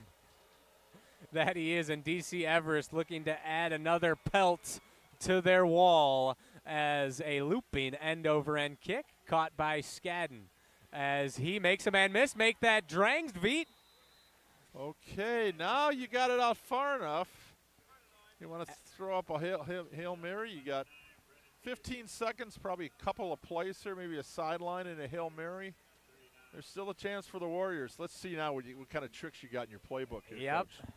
And why not? I know you just gave the rationale for why they should play it safe and hope to just play to the second half. However, the last time the Warriors played it safe, they punted it away, and the Evergreens marched right down the field and scored a touchdown. So we'll see what transpires in these last 15 seconds. Johnson back to throw. Pressure coming. Steps up. He's got McKenzie into Evergreens territory, brought down by a trio of Evergreens, and Coach Graverson will take his second timeout with 8 seconds left to go in the first half. So move the ball up to the 45. 16 yards on that play. Now you can try a Hail Mary. You got time for 8 seconds, one play, maybe two if you get a sideline get out of bounds. They might be able to squeeze 2 more out of it, but that'd be max. What's Aiden Meinholz's range for the About Warriors? the 40. So say they have to get it to around the 23. Okay. So you more need than one, likely a field goal out of the equation. Yeah, but I don't know. You give it a shot. You're going to try for a Hail Mary. See what happens if you can get a second play, or if you're going to go for the Hail Mary right here. I'd say try to squeeze one more sideline pattern out. So DC Everest is going to make sure they got their guys on the sides. Yes, they got guys on both sidelines. Just one safety back deep. Dennis, you have been Nostradamus tonight with the predictions. Johnson back to throw. He's got his man. That's Mac Johnson. Knocked out of bounds with emphasis. There's the one that you want. Now you got a little bit closer, and you got 3 seconds left. So they executed that play very well. Exactly, once again, as you predicted. 3 seconds to go. Here we go. Last play of the first half. 3 defenders deep for the Evergreens. And DC Everest will call timeout. Yep, Coach Mitchell wants to talk it over, make sure he has his defense on the field. Use them or lose them, baby, right? Yeah, why? Might as well. I think that's the first time this season I've seen a team take all 3 of their timeouts in the first half. Impressive work from head coach Braden Mitchell and DC Everest. And Dennis, I would assume here, if you are Vance Johnson, if you are Coach Graverson, you're dialing up. Of course, it's going to be a Hail Mary. You're going to the end zone. But I feel like you're looking for your man, Caden McKenzie, in this situation. That would be my guess. There's your horse. Unanimous first team All-Badger large selection. He has carried the load receiving so far tonight for Waunakee. They trailed 21-7 here on the last play of this first half. DC Everest will get the ball to start the second. Bringing some heat, rolling out. He's got to loft it to the end zone. It's got the distance, and it is caught! Touchdown, Waunakee! And who is it? You better believe it's Caden McKenzie. And how about that for a momentum-changing play to end the first half? He can dunk a basketball, and he can go for a jump ball. There was the jump ball, baby. What a throw and catch. Vance Johnson, under some heavy pressure from Jake Ruther, is able to spin around, flip it off the back foot, and Caden McKenzie hauls it in for 6. And just when you think Waunakee may be down and out, they pull a rabbit out of their hat. As Aiden Meinholz's extra point is good, and we have hit halftime here at Warrior Stadium in the only Waunakee in the world. Your score, DC Everest 21, Waunakee 14. How about that for a bolt of energy to end this first half? 3 plays, 61 yards, 20 seconds. That's the best drive of the season we've seen. We saw it with Middleton and Memorial. Middleton coming down the sideline, going 77 yards in under a minute. This one tops it. And the jump ball in the end zone, it was incredible. That is the difference between just about everyone else in the state and the Waunakee Warriors. Whenever you think you have them down, they're never out, folks. Last time I was here at Warrior Stadium back in fall of 2019 as I watched my Milton Redhawks jump out to a 21-7 lead over Waunakee as well. And they came storming back to knock the Redhawks out of the playoffs 35-28. Hoping for a similar comeback tonight are the Warriors, and that Hail Mary at the end of the half will certainly help things. Your score once again heading into halftime, DC Everest 21, Waunakee 14. We'll step aside. When we come back, we'll break down the first half for you.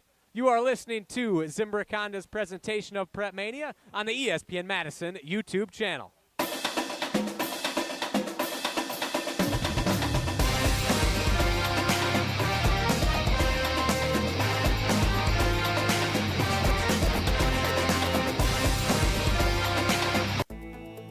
Hi, it's Eric from Canopy Wealth Management. Our years of experience have prepared us to guide you through your life transitions. Our local professional team brings over 90 years of collective experience in the wealth management industry for the benefit of our clients. Canopy Wealth Management. Care, competence, clarity.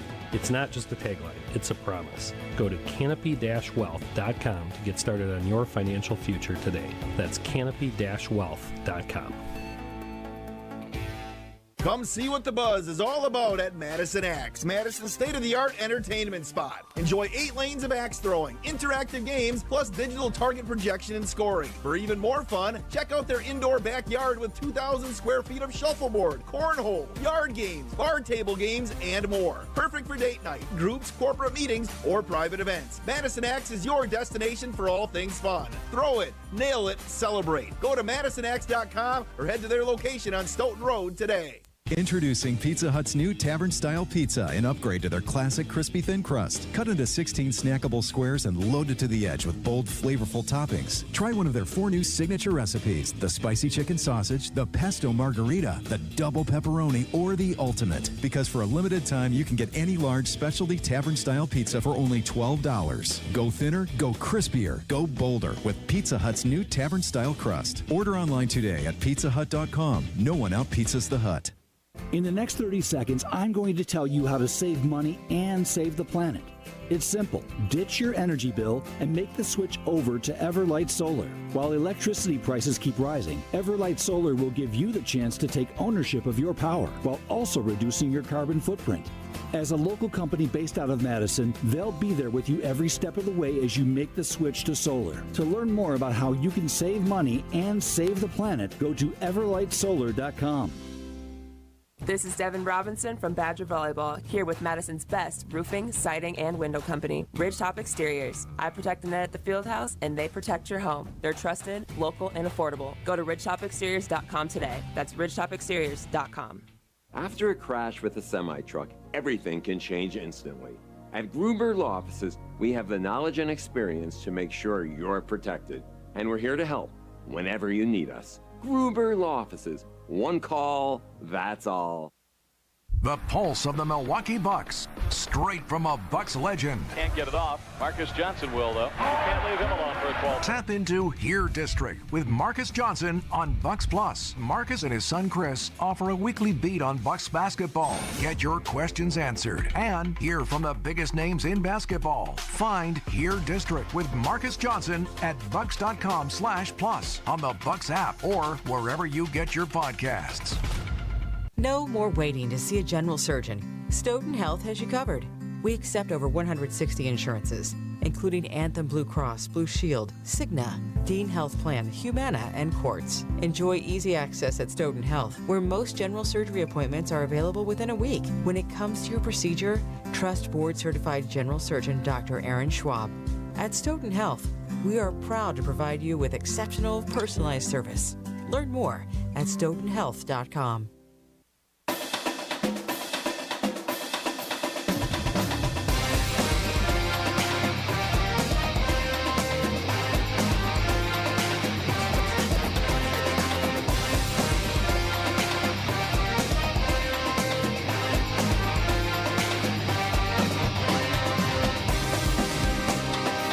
Welcome back to Zimbrick on this presentation of PrepMania. Riley Yauk alongside the Dean, Dennis Semrau. And unfortunately, folks, I have misled you. I have led you astray. We are not doing our halftime recap quite yet. We're going to send it over to Dennis, who had a chance to sit down earlier this week with Drew Cooney of Middleton, who is our UW Credit Union Student Athlete of the Week.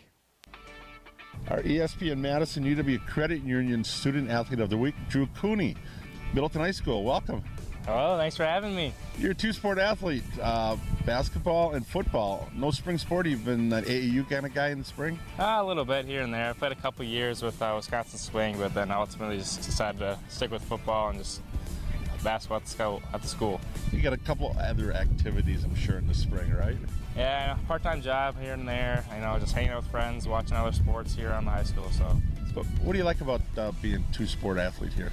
just the different environments that you get from football, where the whole town comes out, celebrates you, has a great time in the summer and fall, and then basketball is just a whole new environment in the gym. You're having a great time with your buddies, hanging out, playing sports, just having fun. Yeah, was there a Middleton player you kind of emulated growing up in either sport? Not necessarily. I don't know. I like watching when I was like a younger underclass and like my brother's grades. He had a really good team. He graduated a couple years ago, so they're pretty solid. And just watching the other people come around and play a game, it's just fun. Other activities you're involved in school? Yeah, so I'm in a couple different clubs here. I'm in one of the co-members and co-leaders of our Interact Club, which is a club where we host different sporting events like a spike ball tournament or a basketball tournament later this year. We raise money and we donate that money to a company called Strides for Africa. They are a nonprofit that builds wells in Africa for communities that do not have safe drinking water, so they build wells for them. I'm also another leader of our investment club, where we learn and grow about the stock market and how to make safe investments and learn how to be financially responsible, as well as Relay for Life, which is we raise money as well, and we partner with the American Cancer Society to donate money for cancer research. And I finish off with Key Club, which is just another volunteering club where I like to spend my time too. And your parents, they were athletes in high school too. From where? My mom played at Columbus. She played basketball there. My dad played hockey and soccer up in Ashwaubenon. And your mom, Jessica Flynn, in high school, right? Yes, yes it was. So she went to the state tournament, I believe, 1992, where Mr. Semrau here covered that tournament. And I guess, where do you get your athletic genes from? Is there certain things your dad maybe gave you or your mom gave you? Well, I think I got my build from my dad. I got the pretty long, lanky arms, but I think I got more of my skill from my mom there. When you look back on your time here at Middleton High School, what do you remember the most? I think just the bonds and memories that I've made with the friends and the community and the school around here. Either on the football field or on the basketball court, or just in the classroom as well, just having a great time. Awesome. Well, our ESPN UW Credit Union Student Athlete of the Week, Drew Cooney from Middleton High School. Drew, I hope you have a great rest of your senior year. Thank you. That was Drew Cooney with Dennis Semrau, our UW Credit Union Student Athlete of the Week. As for over 90 years, UW Credit Union has helped Wisconsinites achieve their financial goals at every stage of life, offering great rates for greater possibilities. Join today at uwcu.org. UW Credit Union is proud to support all the area's student athletes. Make sure to listen every week to hear who the Student Athlete of the Week is. We will step aside for another break, and when we return, we will recap the second half and get you ready for what looks to be a stupendous second half to this one. Once again, your score, DC Everest 21, Waunakee 14 at the break. You're watching Zimbrick Honda's presentation of PrepMania on the ESPN Madison YouTube channel.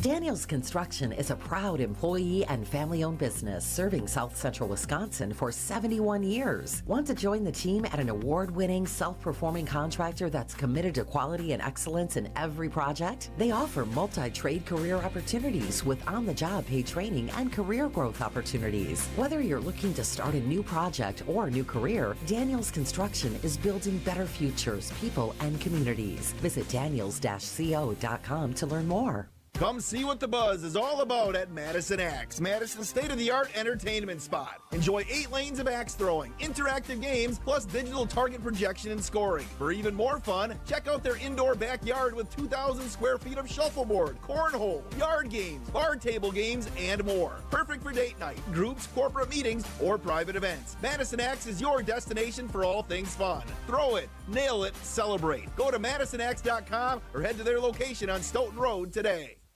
Introducing Pizza Hut's new tavern-style pizza, an upgrade to their classic crispy thin crust. Cut into 16 snackable squares and loaded to the edge with bold, flavorful toppings. Try one of their 4 new signature recipes: the spicy chicken sausage, the pesto margarita, the double pepperoni, or the ultimate. Because for a limited time, you can get any large specialty tavern-style pizza for only $12. Go thinner, go crispier, go bolder with Pizza Hut's new tavern-style crust. Order online today at pizzahut.com. No one out-pizzas the Hut.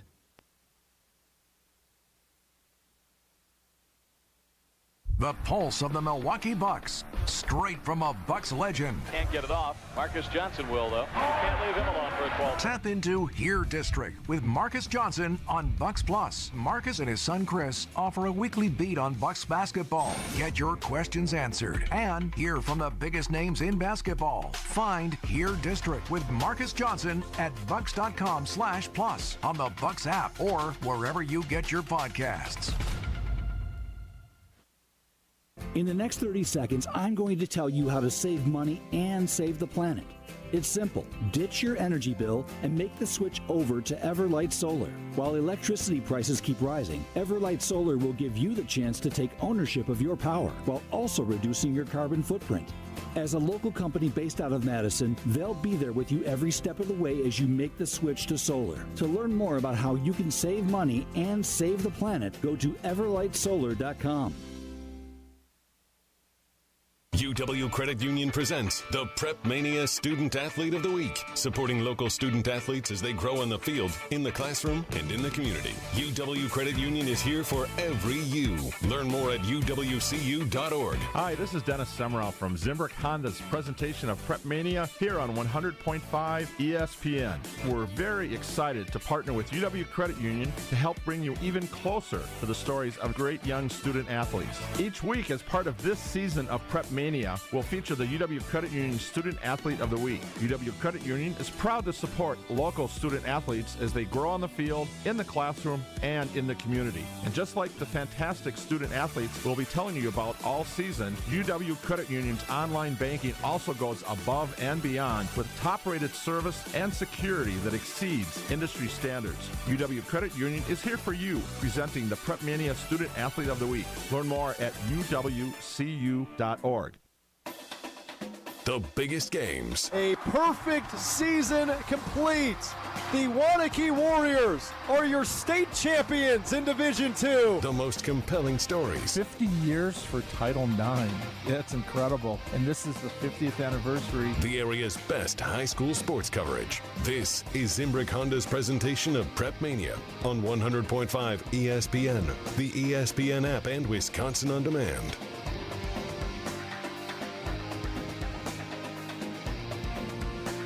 Welcome back to Zimbrick Honda's presentation of PrepMania. Riley Yauk and the Dean of Area High School Sports, Dennis Semrau, with you as the teams make their way back onto the field. And Dennis, some quick score updates around the state. Unfortunately, my Milton Redhawks trail Badger 21-0 at halftime. the winner of this game will move on to face the winner of Bayport Marquette. Bayport currently trailing 14-21. Bayport was winning. As well. They were up 21-14. That's what happens when you just try and go off memory. They unfortunately took the scores off the scoreboard right before we came back on air. Thank you for the correction, Dennis. And Dennis, as the teams get ready to take on the second half, what are you looking for here from both squads? Let's start with Waunakee. They had the Hail Mary to Caden McKenzie at the end of the half to sort of salvage the 2 quarters. What do they need to do here to get rolling and erase that 7-point deficit? Well, Xavier Edwards has been a thorn in their side. 5 catches, 86 yards, and a touchdown. They've got to find a way to slow down that passing attack.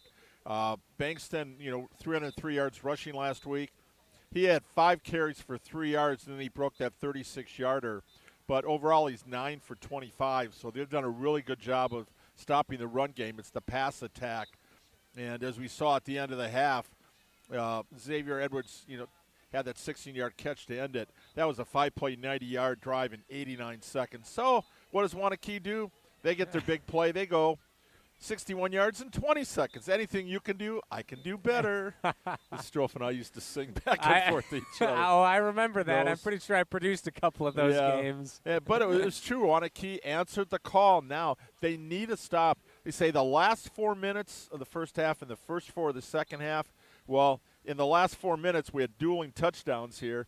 What's going to happen here? If Waunakee can get a stop and punch one in, get this game back even, wow, we could be in for an overtime game here tonight. The way these teams can play and put points up on the board. I would certainly not complain, as it's now 44 degrees here in Waunakee, but it feels cool a little bit. Yeah, toes starting to numb up a little bit. Here's where I wish I had a home sauna. Go home and just sit in it for an hour afterwards. But hey, no better place to be than under the lights on Friday nights. We said that last week with the Verona Arrowhead game, which is great. And by the way, that was Arrowhead and McWanago 6-3. McWanago was up 6-3 in their game. Mm-hmm. Oh boy, that'd be a dogfight, I'm sure. Yeah. There's some great matchups here in Level 3, and as they call now, these sectional finals. Yes, the sectional semifinals next week. championship. Because each of the 8, the 4 sections, I guess is how we phrase it now. I never liked that Level 1, Level 2 stuff. Yeah, it doesn't make much sense. I remember from my high school days winning the regional championship in baseball and eventually falling in the sectional finals. It just makes more sense. The winner of this game will get a trophy to put in their case. The losers will also get something to put in their trophy case. However, especially Waunakee, but both of these programs hunting for that gold ball at the end of the rainbow. Nobody wants to be turning their uniform in 2 days. Yeah, Monday, that's the saddest day of the year for a football team. It's the Monday after your last game. Yep, Waunakee State runner-ups last year unfortunately had to go home with the silver football after making it to the last day of the season. DC Everest, this is actually the first time they've reached Level 3 of the playoffs since 2011.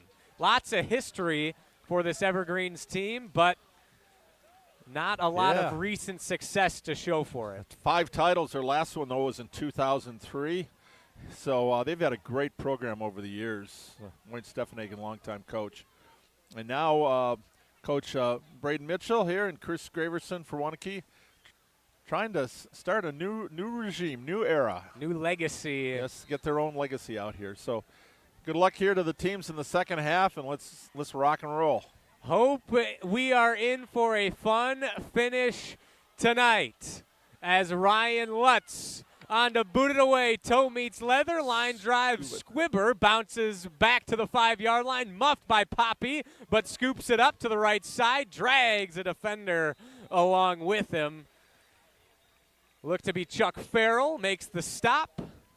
And the DC Everest offense, as there is an injured Evergreen on the field. Don't want to see that. No. We saw too many injuries last week, again, with Arrowhead and Verona. First injury so far this evening. Can't tell who it is from this vantage point. Boy, great crowd. DC Everest. Say the other side, the stands are full. They're making the over 2-hour drive from the Wausau area. Yep. Schofield, Great showing. DC Everest. Great showing from both crowds, as it was Nevin Poppy, the injured Evergreen, on the play.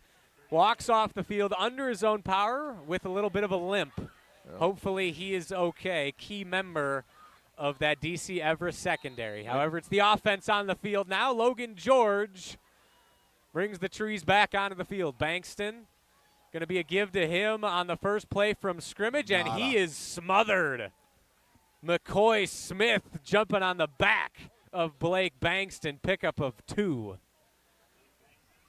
Yeah, I held 2. Had 61 yards and 10 carries, 36 and a 1 touchdown scamper. But first 5 carries were for a total 3 yards, and Waunakee would like to duplicate that here, holding him to just 2 on the first carry. Yep, aside from that big play, this Warriors defense doing a good job keeping a cork on Blake Bankston. George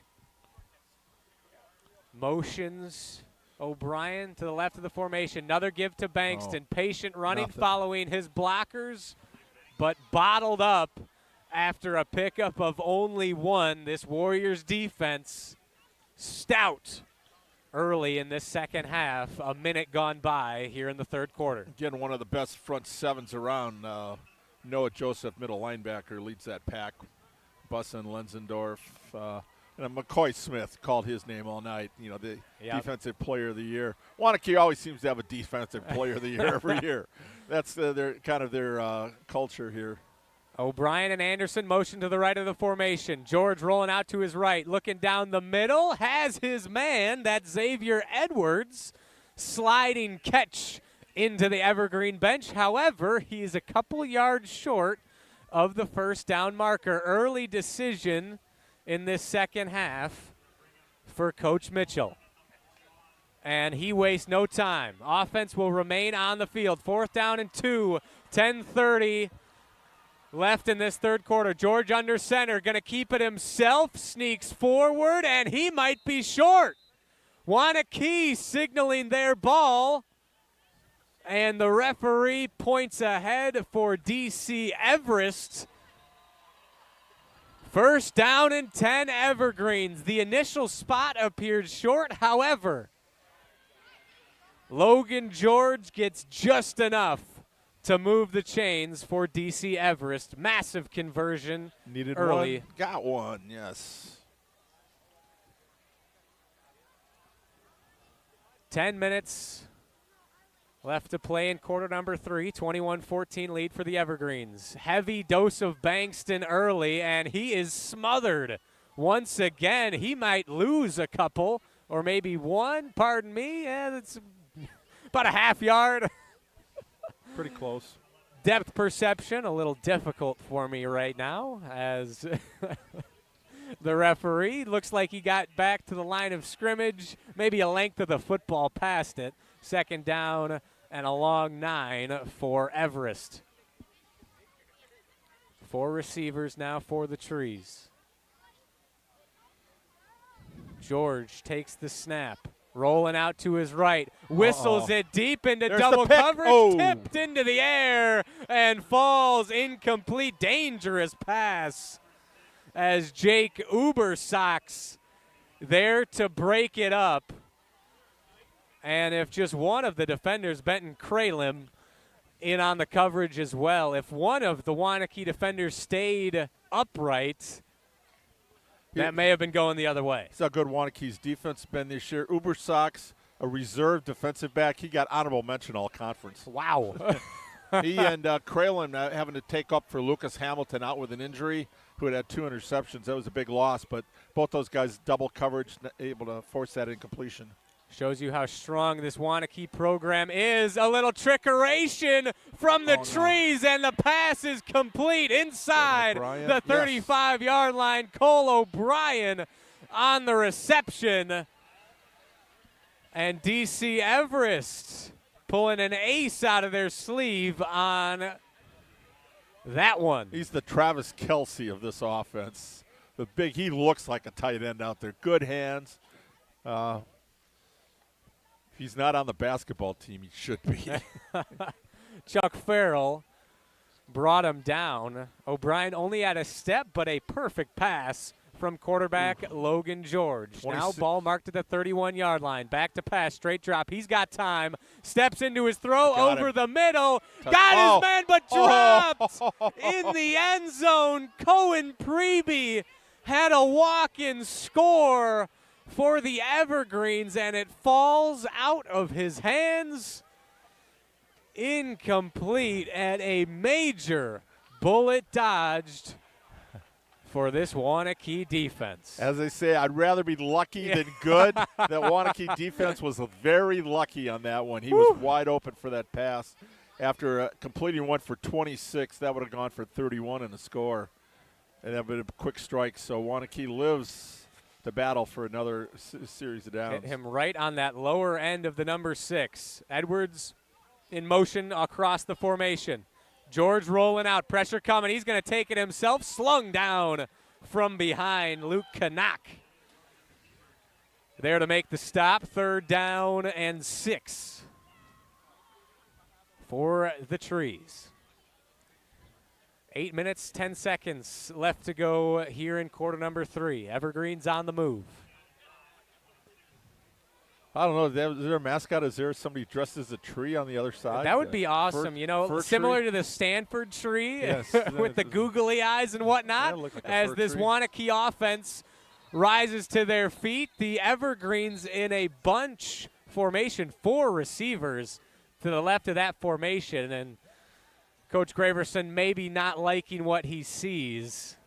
Awful early for a timeout, but there you can't afford a mistake here and give them a break. So they saw something on that formation that they weren't ready for. Mm-hmm.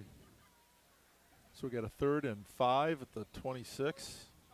And after being gifted an incomplete pass on that first down, a stop here would be massive for this Warriors defense here on the first possession of the second half.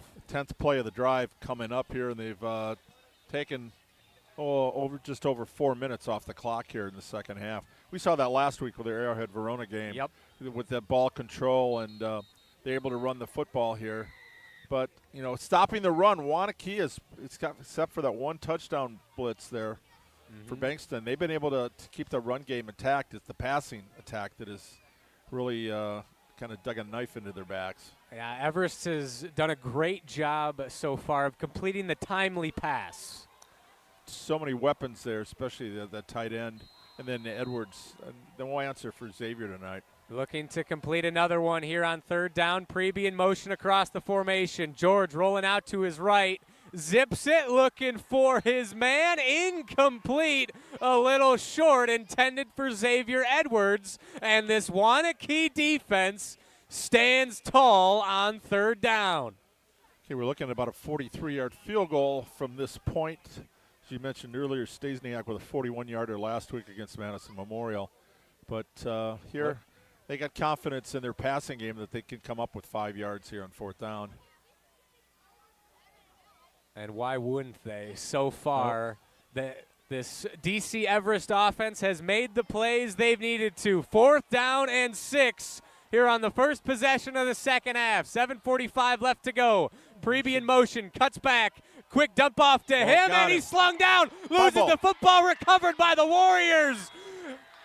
And it is Waunakee football. Adrian Millen pounces after the strip of Cohen Preby. Regardless, it looked like he was a little short. As a discussion now with the Waunakee defense and the Waunakee coaching staff. Appears to be no big deal as Waunakee gets the stop they need. Gives the ball back to their offense, only down a touchdown, 21-14 your score, 7:39 left to play in this 3rd quarter. Johnson, give off the left to Skadden, reverses field to the right, he's got space, and there he goes, Johnson in front to block. Sully. There goes Sully, and he is into the end zone. Touchdown, Waunakee. Sully Scadden as a flag flies. But as it stands, Waunakee is 1 point away from knotting this game up. 74 yards on the scamper down the right sideline. Found a hole and used the sprinter speed he's got. Say goodbye, baby. Say goodbye on that one. Now we got a flag. Is it for excessive celebration? Yeah, it was excessive celebration on the Waunakee sideline. But the touchdown will stand. And this Waunakee offense, after the defense gets the turnover, immediately answering the bell.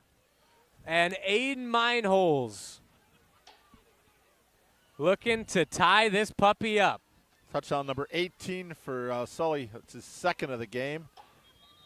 And before the kick is up, there is a flag. Extra points have been difficult so far this evening. Talked about for Waunakee. DC Everest getting that touchdown and then going into halftime and then coming out and scoring. What happens? Waunakee gets the score, then comes back, gets a stop, and they get the score. Now we're even, and this one's up for grabs here now in the third quarter. Like you said, Dennis, potential for some free football tonight. Don't want to count our chickens before they hatch. However, you have been wrong about very little so far this evening, as now a little bit longer extra point looking to tie the game up. Good snap, good hold. Kick is up, and it is true. 2 arms up in the air from both referees, and with 7 minutes and 24 seconds left to play in quarter number 3, your score, DC Everest 21, Waunakee 21. We'll step aside for 30 seconds. You're watching Zimbrick Honda's presentation of PrepMania on the ESPN Madison YouTube channel. Bucky wants a Honda with lots of headroom. Zimbrick, Fish Hatchery Road. Something with room for all your friends, right? These are the people who take good care of you. It's gotta be red, of course. Get to know Zimbrick, 'cause you deserve it. Zimbrick Honda. Hundreds of options. Zero hassle. Zimbrick, Fish Hatchery Road.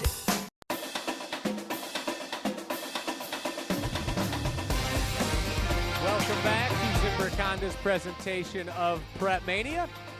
Riley Yauk alongside the Dean Dennis Semrau here at Warriors Stadium in Waunakee, as the Warriors have just tied this game up on a 74-yard scamper from Sully Scadden.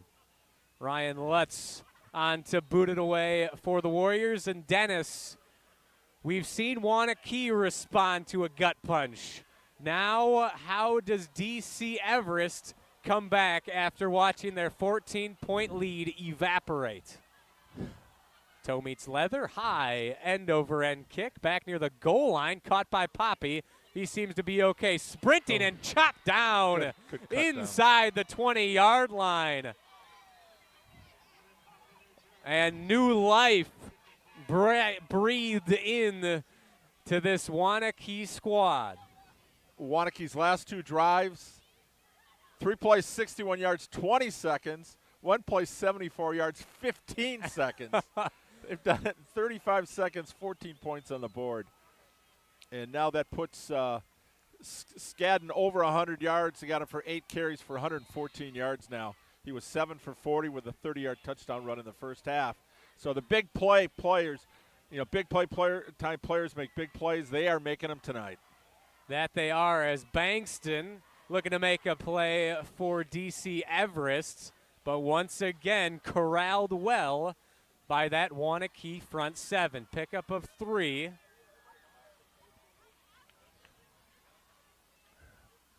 As Everest trying to slow down the tsunami of purple.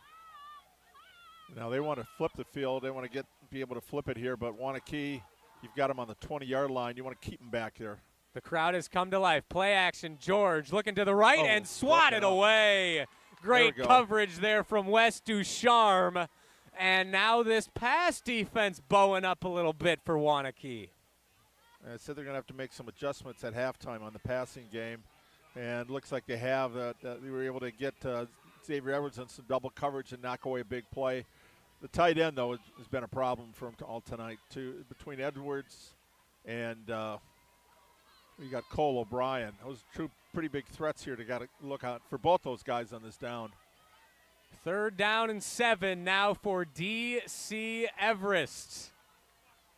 After moving the ball so efficiently with such ease in the first half, struggling now in half number 2. George rolling out to his right, fires off the back foot, and heck of a catch made by Xavier Edwards. As you said, big-time players make big-time plays, and a difficult throw and catch from George to Edwards. 1st and 10 Evergreens. Why is it every time he catches the ball, it's like for 20 yards? There's 22 on that one. So now that puts him up. Well, he does average 21 yards a reception. So that puts him up over 100 yards now, 6 catches for 108 yards in the game. Got a feeling the way this one's going, we're going to need a calculator to figure out post-game stats. You may be right, as 4 men shift to the right side of the formation for DC Everest. Little shovel pass here to Bankston. Slips 1 tackle and barrels forward near the sticks. Going to be marked just a couple yards shy. Trying to get him out in space, running him up the middle. That one time, remember they opened up a hole on the left side. He got a little bit of a seam and was gone. But Waunakee's been a good job of reading the keys, filling the holes, and he's been going up against team photos of the Waunakee defense for most of the night.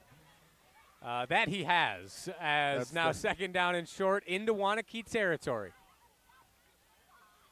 George will go under center. I formation here. Bankston, the deep back.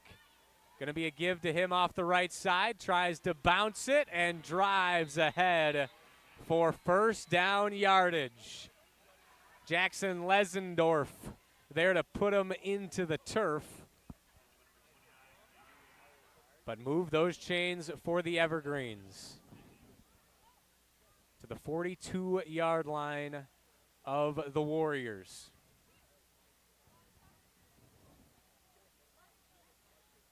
You can feel the tension now in this stadium.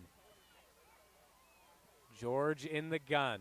Give to Bankston, up the middle. He's got a seam, makes a man miss, and there he goes. He's gone. Blake Bankston rumbles into the end zone. Touchdown, DC Everest.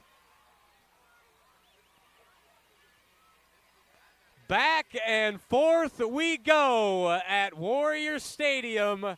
The Evergreens recapture the lead, 27-21.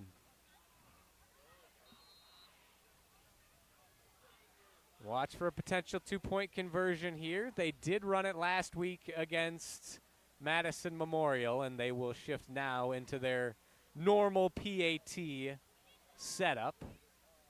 Jake Stasiak on to make this a 7-point affair. Good snap, good hold, kick is up, and it is true right off one of the huddle cameras over there. Impressive accuracy from Stasiak, and with 4 minutes and 31 seconds left to play in quarter number 3, your score, DC Everest 28, Waunakee 21. For over 50 years, Zimbrick Honda has provided the Madison area with quality Honda vehicles. The trusted staff of Zimbrick Honda's used car dealership will save you time and reduce your car buying stress by finding the vehicle that matches your style. If you're in the market for a new Honda or used Honda, visit Zimbrick Honda in Madison today or online at ZimbrickHonda.com. And Dennis, punch, counter punch. We saw Waunakee respond, and DC Everest with their own emphatic bounce back. Yeah, Bankston running like an all-state running back. Came in with 1,900 yards. He just has eclipsed the 2,000-yard mark tonight. 16 carries, 125 yards, 3 touchdowns. Last week he ran for 4 and he caught a touchdown pass. I want this guy in my fantasy football team, man. He's a stud. Certainly wouldn't complain. I had to go up against Jamar Chase in one of my leagues. Oh, last week. Last night, oh, my God. That Over was 200 yards. I believe he had 3 touchdowns. I got Jackson, so I'm happy. Insane performance, fair enough. As high end-over-end kick caught at the 10-yard line. Here comes Drangsviet. Shimmies ahead past the 30-yard line. Good start. Solid starting field position once again for the Warriors. Scored in one play on their last drive. Anything past the 30 is a good start there. You get around the 30, 35. Got a little room to move. Not quite as worried about sacks and turnovers. So, 31 here. And now, how quick can they score? Well, we shall see. Buckle up, folks. We may be in for a track meet. 6.83-yard drive. To finish this one off. Another give to Skadden, who lowers the shoulder and drives ahead. Thor Fowler and Carson Kempf combined to make the stop. Thor Fowler, definitely in the all-name category. Wide snap, give to Skadden. Working that left side, tries to bounce it, spins back, and is strung out, covered up at the line of scrimmage. No gain on the play. 3rd down and 4 as the clock ticks under 4 minutes left to go in quarter number 3.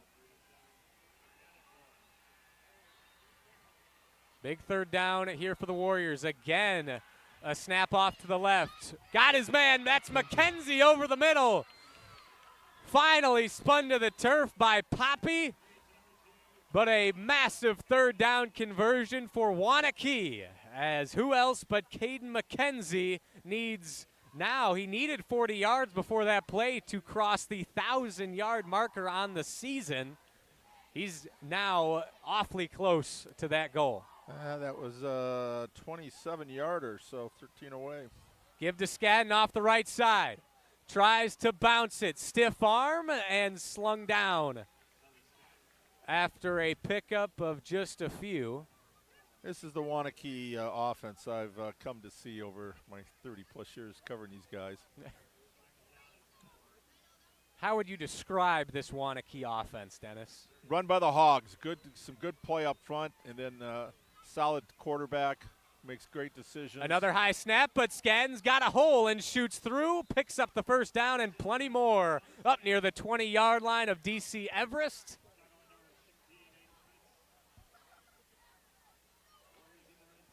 And as you mentioned, Dennis, the Hog Mollies creating some big old holes. Another wide snap, expertly corralled by Johnson, and Skadden works his way up for another solid gain of 8. 5th carry on this drive.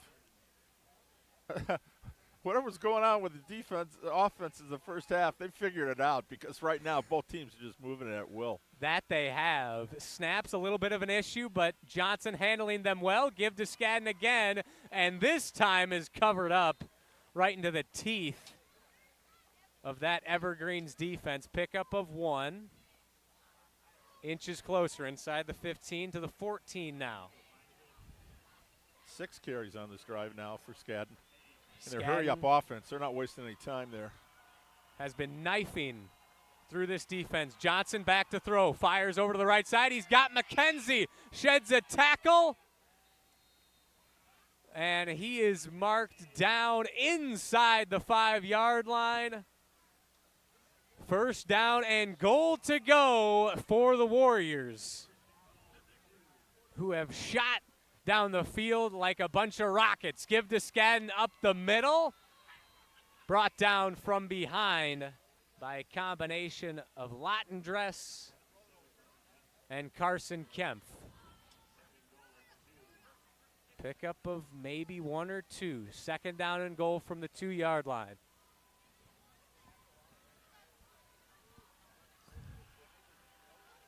Johnson looking to the sideline to get his play.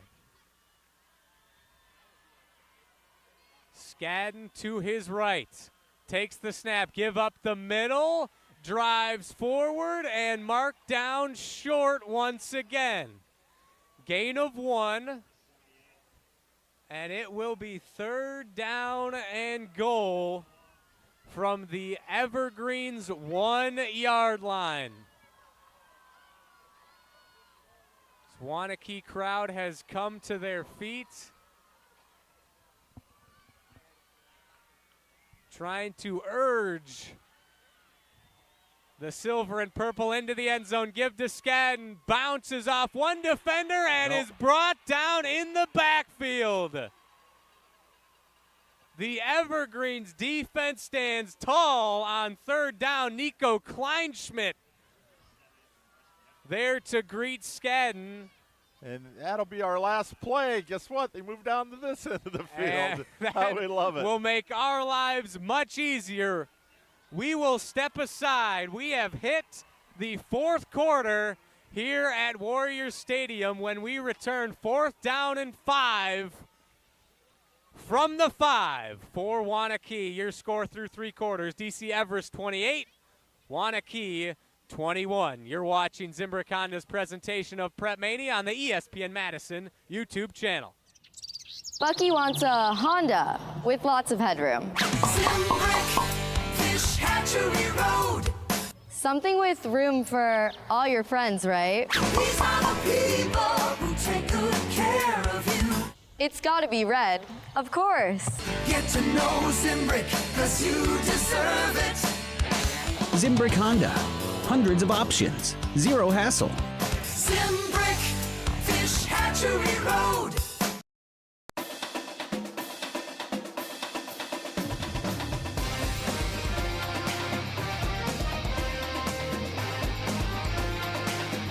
Welcome back to Zimbrick Honda's presentation of PrepMania. Quarter number 4 about to get underway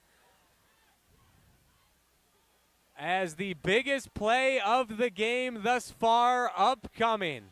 4th down and goal from the 5-yard line from Waunakee. They trail DC Everest by a touchdown.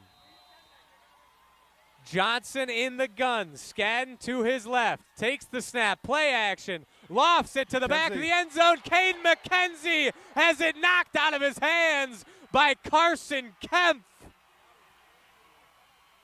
How about that for a defensive effort from the Evergreens? McKenzie had it in his mitts, but swatted away by Kempf. Yeah, Coach Mitchell said to keep an eye on Kemp because he's a linebacker, a rover, and puts him at safety, and right there he was in the right place at the right time to break that pass up. And a perfect play call by Coach Graverson. A good throw right in his hands, but even the surest of hands would have a hard time holding on to that one. Just a sensational effort from Carson Kemp. 1st down and 10 now for the Evergreens from their own 5-yard line. Bankston probing the middle of that defense. Works his way up for a gain of 6. Up to the 11-yard line, 2nd down and 4. Waunakee could have gone for a field goal in that last one, but they got a feeling that they need touchdowns with the way that they can move the ball. But now the defense has got to get them a big one because if you go down by 2 touchdowns here, they've got the potential here to run 10, 12, 14 plays in most of the quarter off the clock. So the defense has got to come up, try to force a turnover, and be punching the ball, doing everything they possibly can to try to create a loose ball here.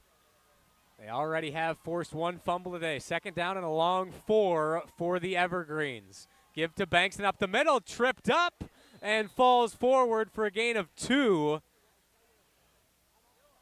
Excellent effort there from Ryan Bussin to shoot into the backfield and slap the feet of Blake Bankston. Long 3 here. It'd be good.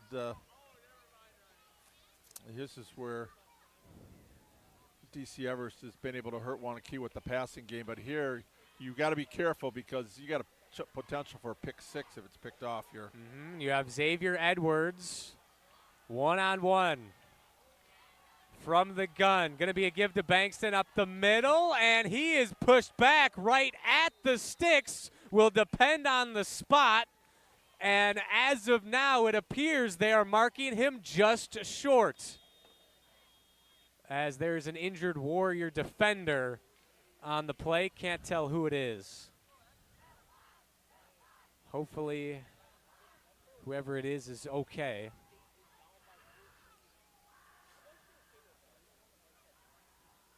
And Dennis, 4th down and inches. I have a feeling Coach Mitchell will not want to punt this ball away and trust that his offense can get the half yard. You got a 7-point lead. Smart thing would be to now make Waunakee have to come back down, but if you got belief in that offensive line, and this is where Noah Joseph, the linebacker, the injured party. He is walking off the field under his own power without a noticeable limp. Hopefully he is okay. just give the ball to your quarterback and run it behind Jake Higgins, the 275-pound senior center. He's a horse up there. We'll see what Coach Mitchell and the Evergreens dial up here. From inside their own 15-yard line, 4th down and inches. 10:20 left to go. About the length of a football. 28-21, DC Everest QB sneak, and George has got it with room to spare. Huge pickup for this Evergreens offense. Fresh set of downs now from their own 17.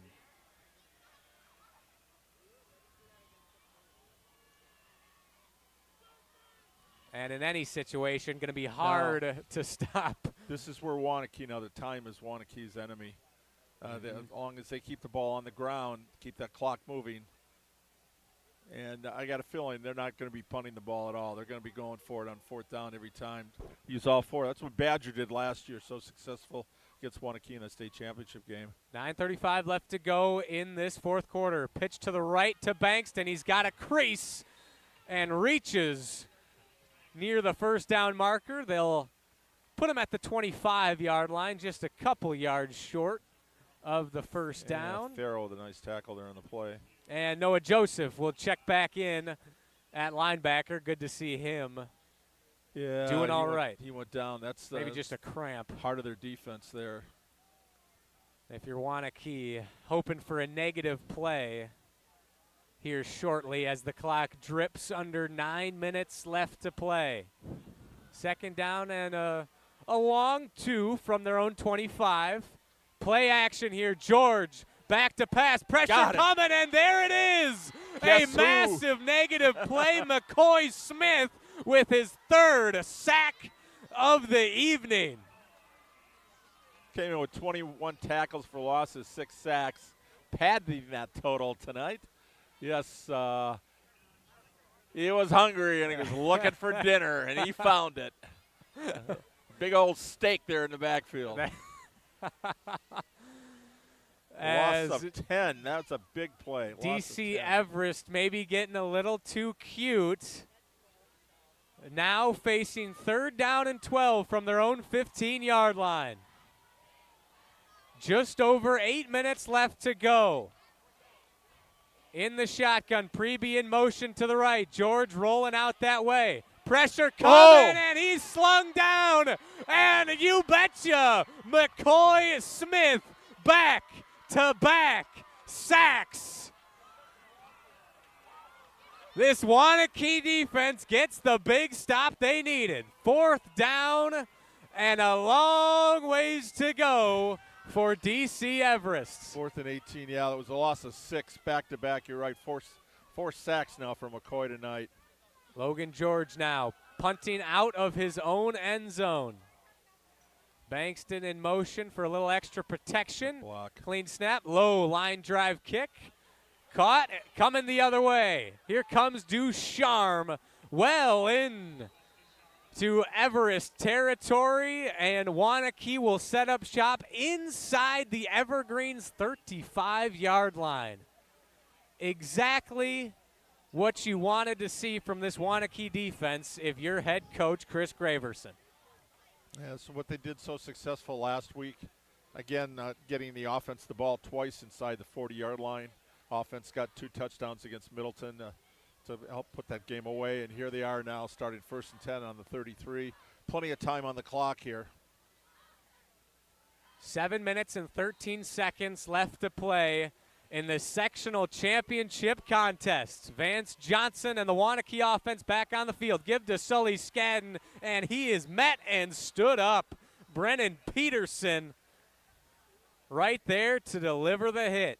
No gain on the play. Second down and 10. We were talking the end of the third quarter. It was a huge, a lot of points going up there. And all of a sudden the defense has said, wait a minute. Not so fast, my friend.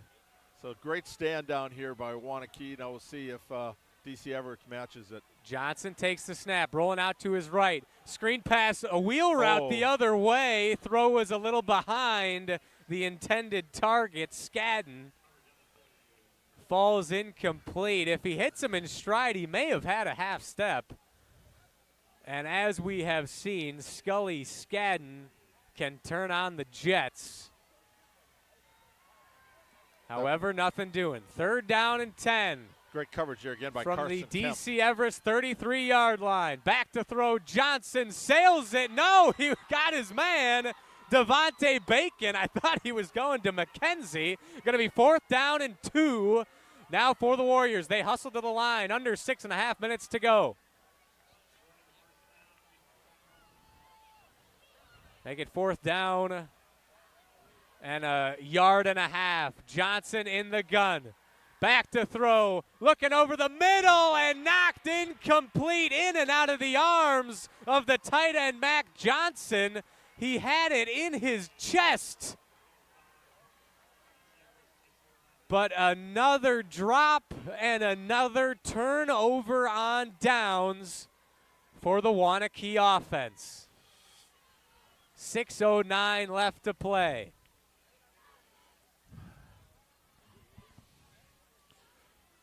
Waunakee needs to get the ball back now. This is the whole thing. And do not expect to see much passing here. Nope. You want to keep this, DC Everest wants to keep this clock moving now. And we'll see if they can get Bankston open for a big one. They can lock this game up. 1st down and 10 from their own 22-yard line. Preby in motion. Going to be a give to Bankston right up the middle. Patient run, and is stood up and driven back after a gain of a few. Looks to be, pardon me, Wyatt Johnson, number 22, the first man to greet Blake Bankston. As Jackson Lenzendorf trots off the field. Yeah, Ubersox comes back in, another defensive back. 2nd down and 8 from their own 25-yard line. 5.5 minutes left to play here at Warrior Stadium. Play action pass, pressure coming, screen pass to Bankston, and he's got space and some blocking. All the way up near midfield. Finally tackled. That's Noah Joseph, slow to get up. Smart pass, nothing for an incompletion. That was just a little dump off. Nice screen play. Great call right there on 2nd and long. That is just what this Everest offense needed. And another 20-plus yard, 23 yards on that completion. So Bankston just a killer tonight, over 100 yards rushing, 3 touchdowns. And we saw last week why he ended up with a touchdown receiving as well. Good hands out of the backfield. Now Everest, even if they go 3 and out here, have a chance to pin Waunakee deep. However, they're hoping. Motion, there we go. They can lock this game up. It looked like Ryan Bussin may have jumped, and that he did. 1st down and 5. And the Titans in motion. A brutal penalty for this Waunakee defense to make life that much easier for the Evergreens. 4 minutes and 45 seconds left to play. 1st down and 5 from the Warriors' 46-yard line. As the referees will stop play here briefly. And now rolls the clock. Back in motion under 4:40. George glances to the sideline, gets the play. 2 tight ends in motion, and it appears the Evergreens have given the 5 yards right back. False start on DC Everest. That's what I was looking for in the last play. Both the same thing happened, but Bussin jumped first, so they called the Waunakee penalty, but they tried it again. He should have Should have learned the lesson. This time the refs got you on it. And now Must have once stayed again, home. the clock will roll. Under 4.5 minutes left to go in this one. 28-21, DC Everest. Now back to a first down and 10 from their own 49-yard line. Knocking on the door of Waunakee territory. Oh, what a game again. Right down to the wire. Stressful indeed. Both tight ends in motion. Anderson and O'Brien to the left of the formation. Give to Bankston. He's got a hole and is pushed down after a pickup of 5. Bankston gets those 5 yards back for the Evergreens, and this clock continues to tick. 3 minutes and 50 seconds now. Waunakee, 2 timeouts left.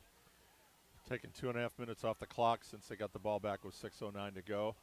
So all they need to do is to just grind it out, okay? Grind it out. Couple of plays, pick up your first downs, make Waunakee burn their timeouts. Everest on the doorstep. 3.5 minutes left to play. George, give to Bankston off the left side, and Noah Joseph shoots into the backfield to blow that play up. Loss of 4. And now DC Everest will face a 3rd down and 8. Make it a 3rd down and 9, pardon me. You go in the Waunakee High School, and they've got their trophy cases. A lot of linebackers, all state. This guy can match up with any of them there. Great off the ball. Their front 7 has been one of their strengths the last 2 years with him at middle linebacker. And we've seen that in McCoy tonight. Now you see why Waunakee's had 5 shutouts on the year when you got studs like that on D. No Joe is no joke. Motion man Preby. George keeps it himself. He's got the first down and a whole lot more on his way inside the 10-yard line and run out of bounds. And just when it looks like Waunakee may be able to get the stop. 2 weeks in a row we've had a quarterback. It was the same thing last week with Holtz. Vance for Arrowhead Holtz against Verona, and now here it is. Deja vu all over again. Logan George, the senior leader for this Evergreens offense. 38 yards on that scamper. It would have been a 50-yard touchdown if you wouldn't have stepped out of bounds there on the side. Now has DC Everest knocking on the door this could be the dagger right here. of a sectional championship. Give to Bankston off the left side, and he is slung down with authority by McCoy Smith. Defense has certainly not given up yet. 2 minutes and 20 seconds left to play. Waunakee running dangerously low on time. No AP poll this year since the papers don't do it. We're not going to have an all-state team. I had the Badger Conference, the last couple of years to nominate.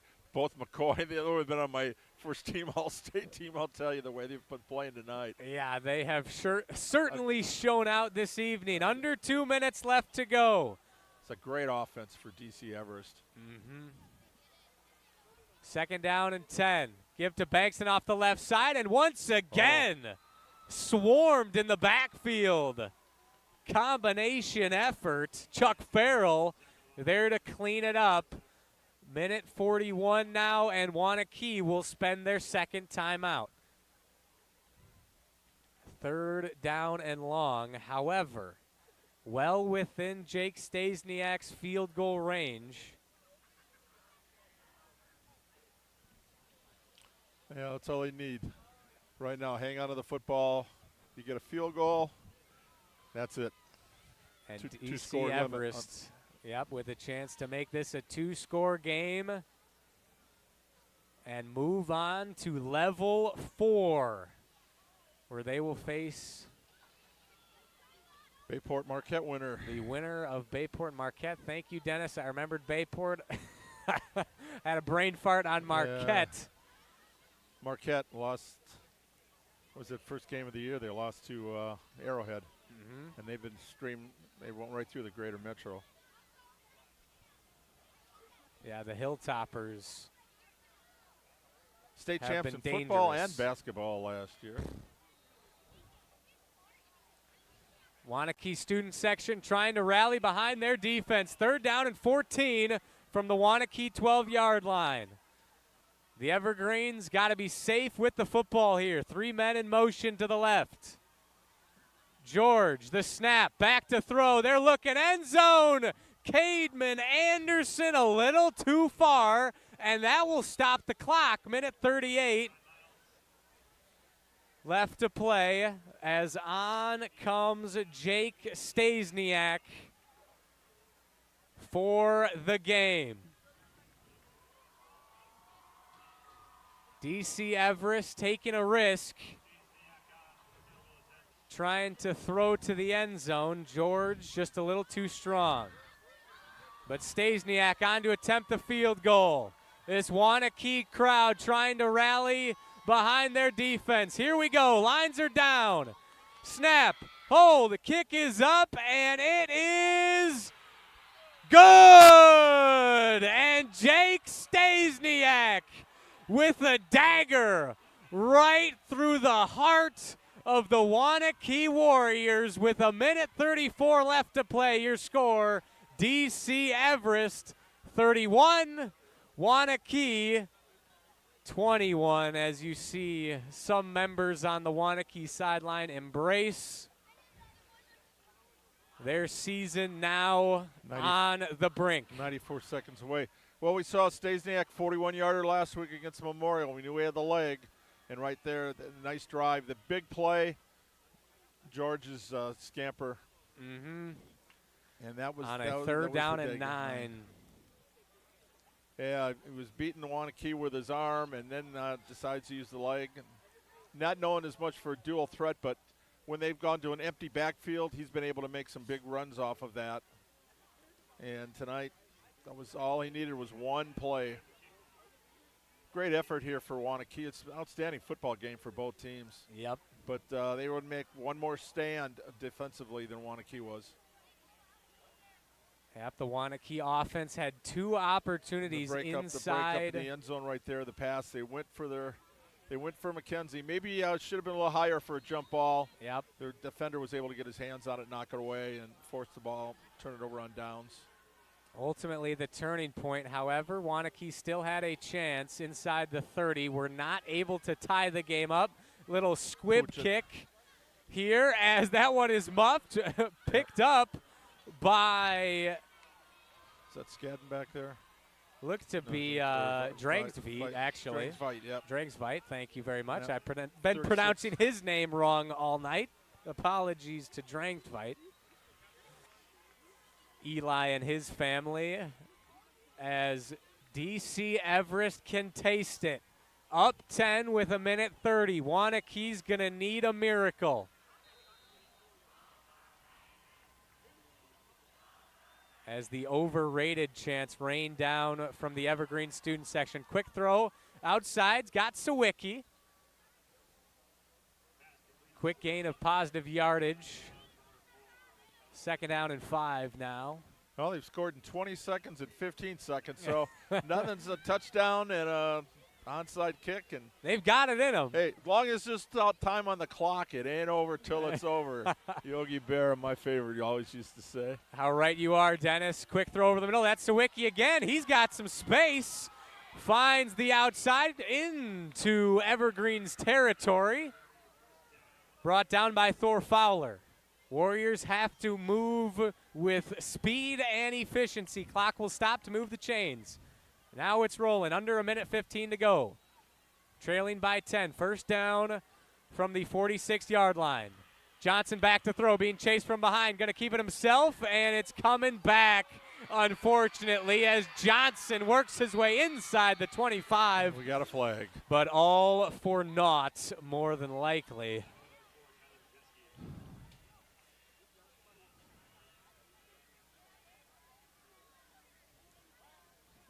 As the Waunakee offense moves in reverse. Caden McKenzie trying to rally his team. 2nd down and 20 now from their own 36-yard line. A difficult task just got that much harder for the Warriors. A little extra salt in the wound, if you will. As this clock rolls under a minute to go, Vance Johnson in the backfield, back to throw.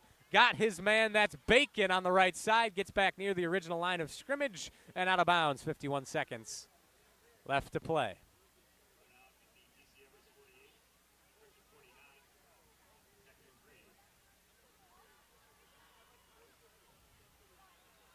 The Warriors hoping for a miracle. Low snap picked up by Johnson. Wobbly pass falls incomplete. A little bit out of sorts is this Warriors offense.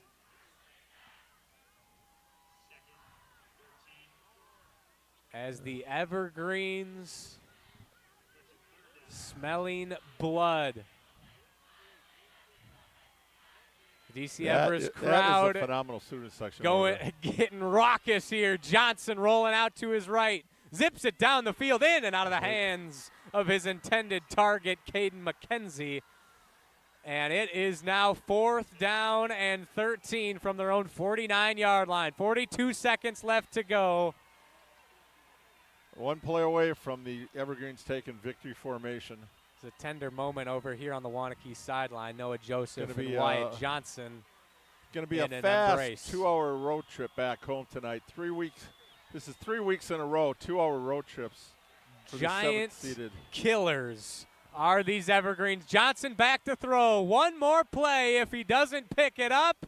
And he will dive for the first down, but they will mark him short, and that will do it.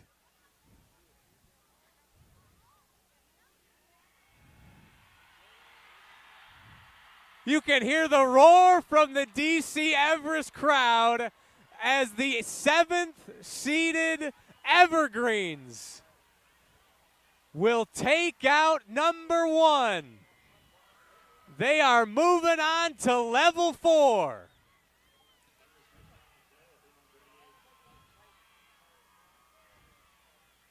Another classic on Zimbrick Honda's presentation of PrepMania, as Logan George will get under center, take a well-deserved knee,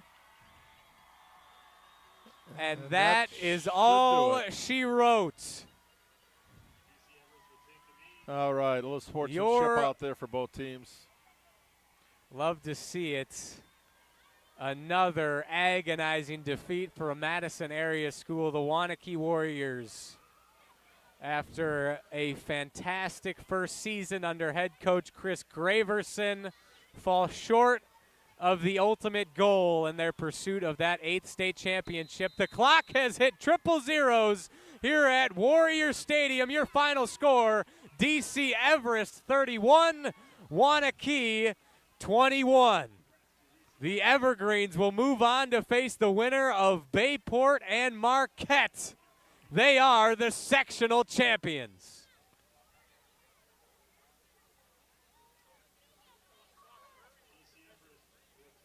What a game, Dennis. What a game.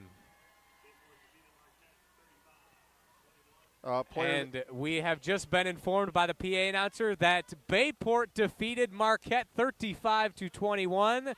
So your level 4 matchup, the DC Everest Evergreens and the Bayport Pirates. 2 seed and a 7 seed. Not Both too number shabby. ones go down, and Franklin went down last week as the number 1. Muskego steamrolled them. And Verona was the number 1 seed. So all 4 number 1s are out. Wow. Division 1. The bigger they are, the harder they fall. DC Everest slaying yet another giant as they march towards Camp Randall. Dennis, as we wrap up here before we get to our Pizza Hut player of the game, what are your final thoughts on another as he shows me his Pizza Hut coupons? We'll get to that in a second. On another monumental game. I apologize, Dennis. I set you up too soon. We're going to take a break. No, we're fine. Yeah. First half, Waunakee struggled with the passing game. In the second half, they were able to pick it up a little bit. But, again, they had a great defensive stand down here, and they just were just came up a play short on offense, and comes down to the quarterback. Again, the big players in this game, the one thing I'll take away is the guys that were supposed to carry the teams, the Bankston, George, you look at Xavier Edwards, you look at McKenzie, Sully Skadden, they all delivered A games tonight. The line was some solid play. On defense for Waunakee, McCoy and Joseph were outstanding. So you couldn't ask for anything better. When you lose, you want to know that you lost to a team that deserved to win it, and you didn't give it to them. And that was one where DC Everest earned the game, and Waunakee coming back the end of the half, a 20-second drive and a one play 15-second. They're going to remember that for the juniors coming back, sophomores next year. These guys will be in the weight room, I guarantee it, on Monday. There'll be 50 guys in the Waunakee weight room saying, we want to be back and take this another level next year. So congrats to the Warriors. They had a fantastic season. But DC Everest, again, playing with that chip on his shoulder. And I said, there's people saying that you might be favoring this game. He goes, no, we want that underdog role. We're going to ride that baby all the way to Camp Randall. Well, so far they're 3 for 3. And they have certainly thrived in that underdog role. Once again, your final score, DC Everest 31, Waunakee 21. We'll step aside. When we come back, we will name our Pizza Hut player of the game. You're watching Zimbrick Honda's presentation of PrepMania on the ESPN Madison YouTube channel. What, Joseph? UW Credit Union presents the PrepMania Student Athlete of the Week, supporting local student athletes as they grow on the field, in the classroom, and in the community. UW Credit Union is here for every you. Learn more at uwcu.org. Hi, this is Dennis Semrau from Zimbrick Honda's presentation of PrepMania here on 100.5 ESPN. We're very excited to partner with UW Credit Union to help bring you even closer to the stories of great young student athletes. Each week, as part of this season of PrepMania, will feature the UW Credit Union Student Athlete of the Week. UW Credit Union is proud to support local student athletes as they grow on the field, in the classroom, and in the community. And just like the fantastic student athletes we'll be telling you about all season, UW Credit Union's online banking also goes above and beyond with top-rated service and security that exceeds industry standards. UW Credit Union is here for you, presenting the PrepMania Student Athlete of the Week. Learn more at uwcu.org.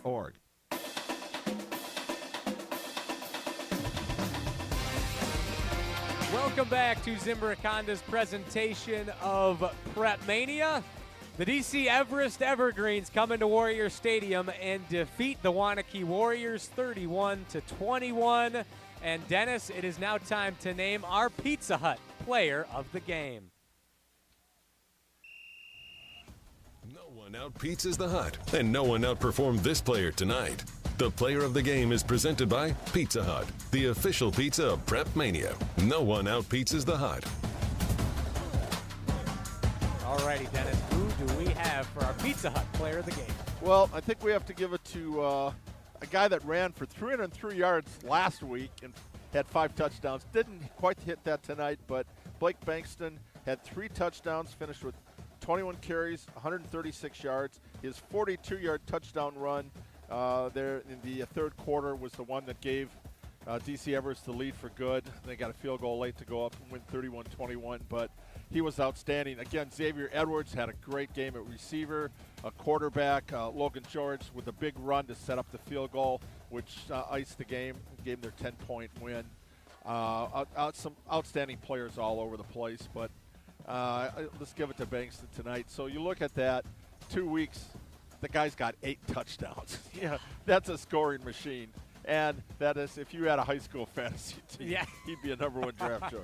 That he certainly would. He has been a menace to defenses the past couple of weeks. Pizza Hut's wings are the best thing to happen to pizza night since, well, pizza. Introducing Pizza Hut's new Big Boneless Wing Bundle. For only $15.99, enjoy 16 crispy boneless wings in 2 different flavors, 2 dipping sauces, and a double order of fries. The wings are sauced and tossed to perfection and available in 9 flavors. It's the perfect bundle for game days, family night, or any tailgate party. Order now on the Pizza Hut app or at pizzahut.com. Remember, folks, nobody outpizzas the Hut. And Dennis, I see you have some coupons here for Pizza Hut. Where is? I also know where the closest one is. Waunakee on Century Avenue. And then Middleton's got one on University Avenue, and our favorite on Mineral Point Road, where we've had a number of times. So there's a lot of Pizza Huts around. And again, 324 North Century Avenue.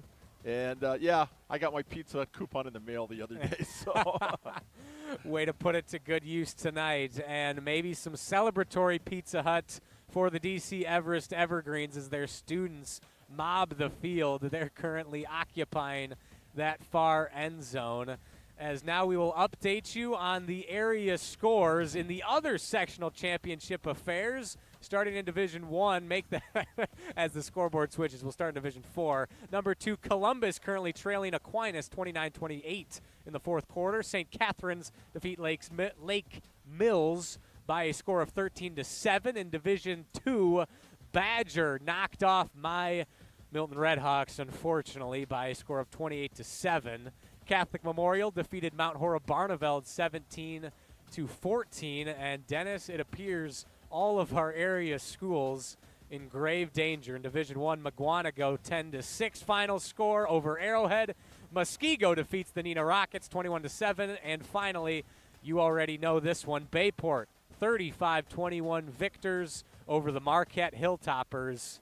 And barring the Aquinas-Columbus score, all of the Madison area schools have now been defeated. Ouch. Level 3.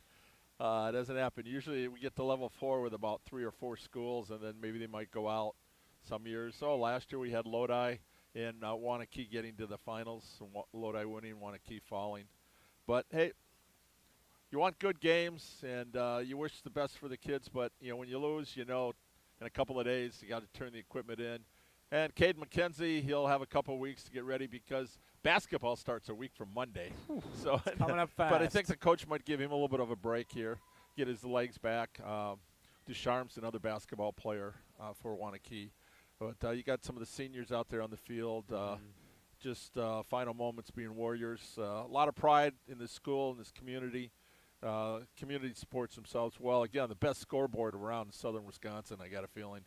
And I've never had all the scores posted on the board at the end of a game like this. Incredibly helpful. Usually we have to rely on. Shout out to Jason McConnell, who's got a great program here for students in broadcasting, camera, digital. I mean, you name it, anything. If you're looking to go into something sports related. He's done a great job, and we thank Nick Conrad, the athletic director, for making it possible for us to be here tonight. And the weather for cooperating. Yes. Well, we've gone through 12 weeks of football. Actually of great weather. Oh, and tonight, our great guy on camera, Pablo. Pablo yes, Iglesias. We were outside with him, my man. So Pablo Iglesias. Do a heck of a job. Thanks for being part of the team, my man. Yes, suffering together out here. Pablo Iglesias, the best in the business. The three got amigos. Us looking great. The three amigos. Let's rock. The A-team, as Dennis Semrau told us before the game. We were ready to roll tonight, and we had a good one here. Congrats again to Waunakee and to DC Everest. The Evergreens moving on to level 4. And with that, for one final time, your final score, DC Everest 31, Waunakee 21. For our video producer, Pablo Iglesias, the dean, Dennis Semrau, and all of you watching back at home, we very, very much appreciate your patronage and hope you have a phenomenal rest of your evening. I am Riley Yauk, signing off. This has been Zimbrick Honda's presentation of PrepMania on the ESPN Madison YouTube channel. God bless, everybody.